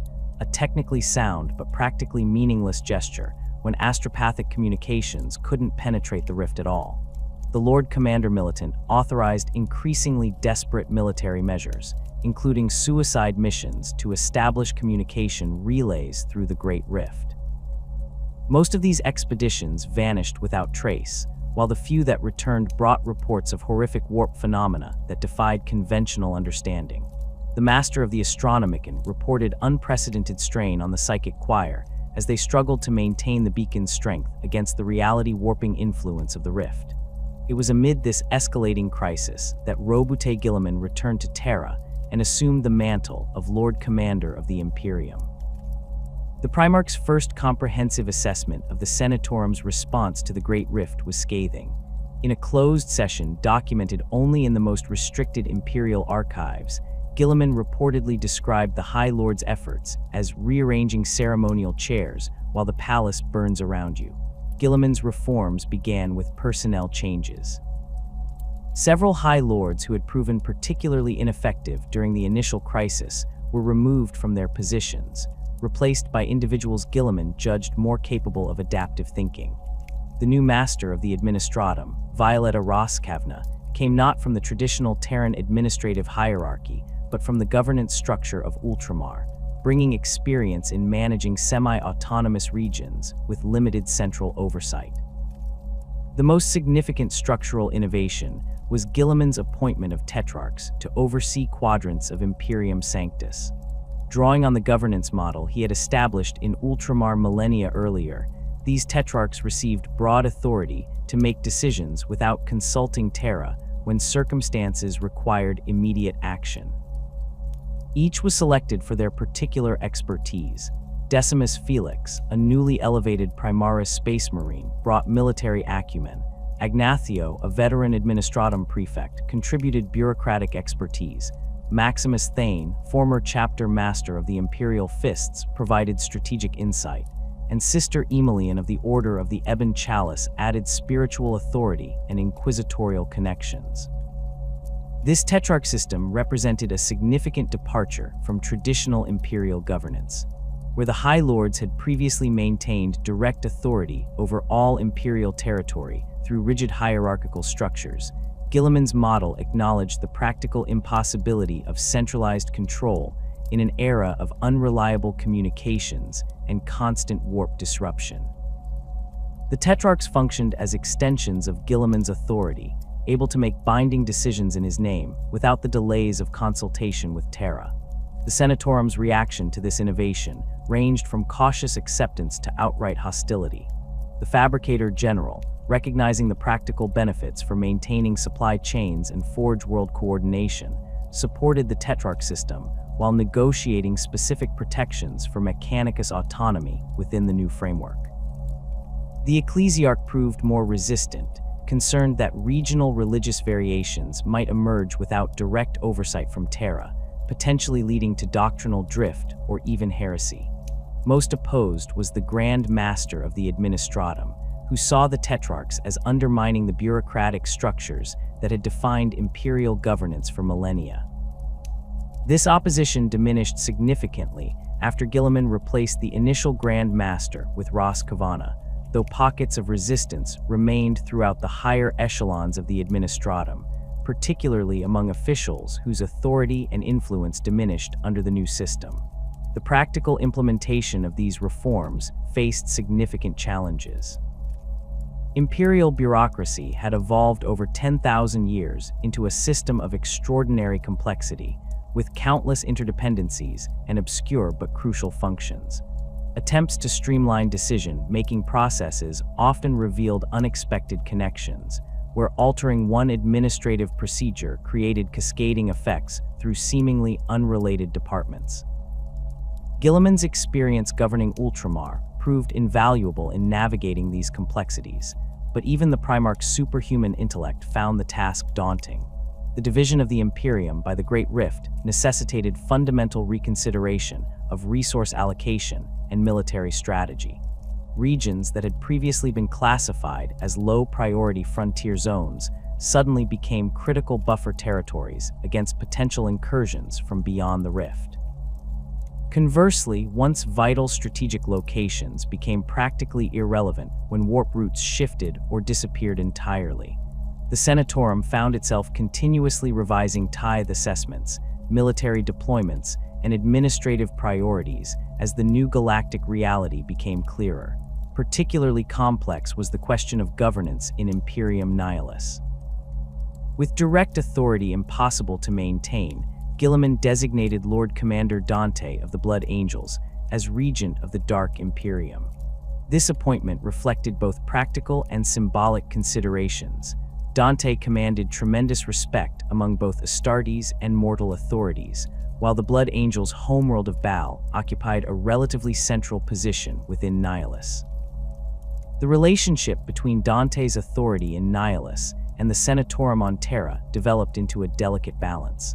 Officially, Dante governed as Guilliman's representative, implementing what he believed would be the Primarch's will rather than making truly independent decisions. In practice, the near impossibility of regular communication across the rift meant Dante exercised authority comparable to that of the High Lords themselves, with minimal oversight or direction from Terra. This arrangement created occasional tensions when rare communications between the Imperiums revealed divergent approaches to similar problems. Dante's governance style, shaped by centuries of military leadership and the Blood Angels' particular traditions, sometimes clashed with the bureaucratic processes favored by certain High Lords. Guilliman generally supported Dante's decisions when such conflicts emerged, recognizing that the Lord Commander's first-hand knowledge of conditions in Nihilus outweighed the theoretical expertise of advisors on Terra. Beyond the structural challenges of divided governance, the era Indomitus brought new threats that tested the Senatorum's capacity for coordinated response. The emergence of the Death Guard Primarch Mortarion from the Great Rift, leading massive forces of plague-bearing Chaos Space Marines, created an unprecedented public health crisis across multiple sectors. The Officio Medicae, a subdivision of the Administratum that had held relatively minor status for millennia, suddenly found itself elevated to critical importance, with its master attending Senatorum meetings as a special advisor. Similarly, the increasing activities of the Inari, an Eldari faction pursuing its own agenda regarding the chaos god Slaanesh, forced the High Lords to reconsider traditional policies regarding Xeno's species. Where Imperial doctrine had long maintained a stance of uncompromising hostility toward all alien life, practical realities of the post-Rift era occasionally necessitated temporary alliances, or at least non-aggression, pacts with certain Eldari factions against common enemies. These pragmatic compromises generated significant tension within the Senatorum. The Ecclesiarch, in particular, objected strenuously to any cooperation with Xeno's species, citing both religious doctrine and historical precedents of Eldari treachery. The inquisitorial representative maintained a more nuanced position, acknowledging the theological problems while emphasizing the practical necessity of focusing limited resources against the most immediate threats to human survival. Guilliman's own stance on these matters reflected his pre-heresy experiences, when cooperation with certain Xenos had been uncommon but not unheard of during the Great Crusade. The Primarch distinguished between pragmatic temporary alignments of interest and genuine alliances, maintaining humanity's ultimate supremacy while recognizing that the post-Rift Imperium lacked the resources to fight every potential enemy simultaneously. The introduction of Primaris Space Marines represented another significant change requiring Senatorum adaptation. These enhanced Astartes, developed by Belisarius Cawl over 10 millennia through a project authorized by Guilliman before his incapacitation, provided crucial reinforcement to depleted chapters across the Imperium. However, their introduction raised complex questions about the relationship between Astartes chapters and Imperial authority. Traditionally, Space Marine chapters maintained considerable autonomy, pledging allegiance to the Emperor rather than to the High Lords directly. The Primaris Marines, however, had been created under Guilliman's authority and initially deployed according to his strategic assessment rather than existing chapter structures. This created potential conflicts of loyalty that concerned several High Lords, particularly those with historical reasons to fear the power of transhuman warriors operating outside strict imperial control. The resolution of these concerns emerged gradually through practical experience rather than formal decree. As Primaris Marines integrated into existing chapters, they generally adopted the traditions and command structures of those organizations, including their established relationships with imperial authorities. Guilliman encouraged this integration while maintaining special connections with certain Primaris leaders, creating an informal network of influence that paralleled rather than replaced traditional chains of command. The current composition of the High Lords reflects the complex balance of power in the era Indomitus. Guilliman, as Lord Commander, technically holds first position among equals, though his Primarch status gives his words weight beyond any formal authority. The Captain General of the Adeptus Custodes, Trajan Valorous, has taken a more active role than his predecessors, reflecting the Custodes' expanded activities beyond Terra following Guilliman's return. The Fabricator General maintains the traditional Mechanicus balance of cooperation and independence, though with increased emphasis on practical production priorities over theological considerations. The Ecclesiarch continues to wield significant influence through control of the imperial creed, though religious authority has become somewhat diminished in an era where practical military and administrative concerns often take precedence. The Master of the Administratum focuses increasingly on logistical coordination rather than policy development, implementing Guilliman's directives rather than shaping them. The Grand Master of Assassins operates with traditional secrecy but increased activity, as specialized elimination operations become more vital in a galaxy where conventional military forces are stretched increasingly thin. Perhaps the most significant change in Senatorum dynamics involves the relationship between the High Lords and the Adeptus Astartes. Where Space Marine chapters had traditionally maintained careful distance from imperial politics, the necessities of the era Indomitus have drawn them into closer coordination with central authority. Chapter masters consult more frequently with Senatorum representatives, while Guilliman's unique status as both Primarch and Lord Commander creates a direct line of influence between Terra and the transhuman warriors who form the Imperium's most elite fighting forces. This evolving relationship faces its greatest test in the ongoing plague wars of the Ultramar region. As Mortarian's forces press their assault against Guilliman's home realm, the coordination between different imperial institutions has proven crucial to mounting an effective defense. The Senatorum provides strategic direction and resource allocation, while Guilliman himself takes direct command of military operations when possible. This integration of administrative and martial leadership represents a significant departure from the separation of powers that had characterized imperial governance since the Horus Heresy. As the era Indomitus continues to unfold, the Senatorum Imperialis faces challenges unprecedented in its long history. The division of the Imperium, the return of a Primarch to direct leadership, the emergence of new threats and tentative allies, all these factors demand adaptation from an institution designed for stability rather than change. Some High Lords have risen to this challenge, embracing new approaches and perspectives. Others cling to traditional methods and attitudes, creating ongoing tensions within the Council. The future of the Senatorum remains uncertain. Guilliman's reforms have improved imperial response capabilities, but the underlying structure still reflects 10 millennia of bureaucratic accretion and entrenched interests. Whether the High Lords can truly transform themselves into the leadership the Imperium needs in this darkest of eras, or whether more radical changes will become necessary as crises continue to mount, remains one of the most consequential questions facing humanity in the 42nd millennium. What remains certain is that the decisions made in the Senatorum chambers on Terra will continue to shape the fate of countless billions across the galaxy, for better or worse, as they have since the Emperor's internment upon the Golden Throne.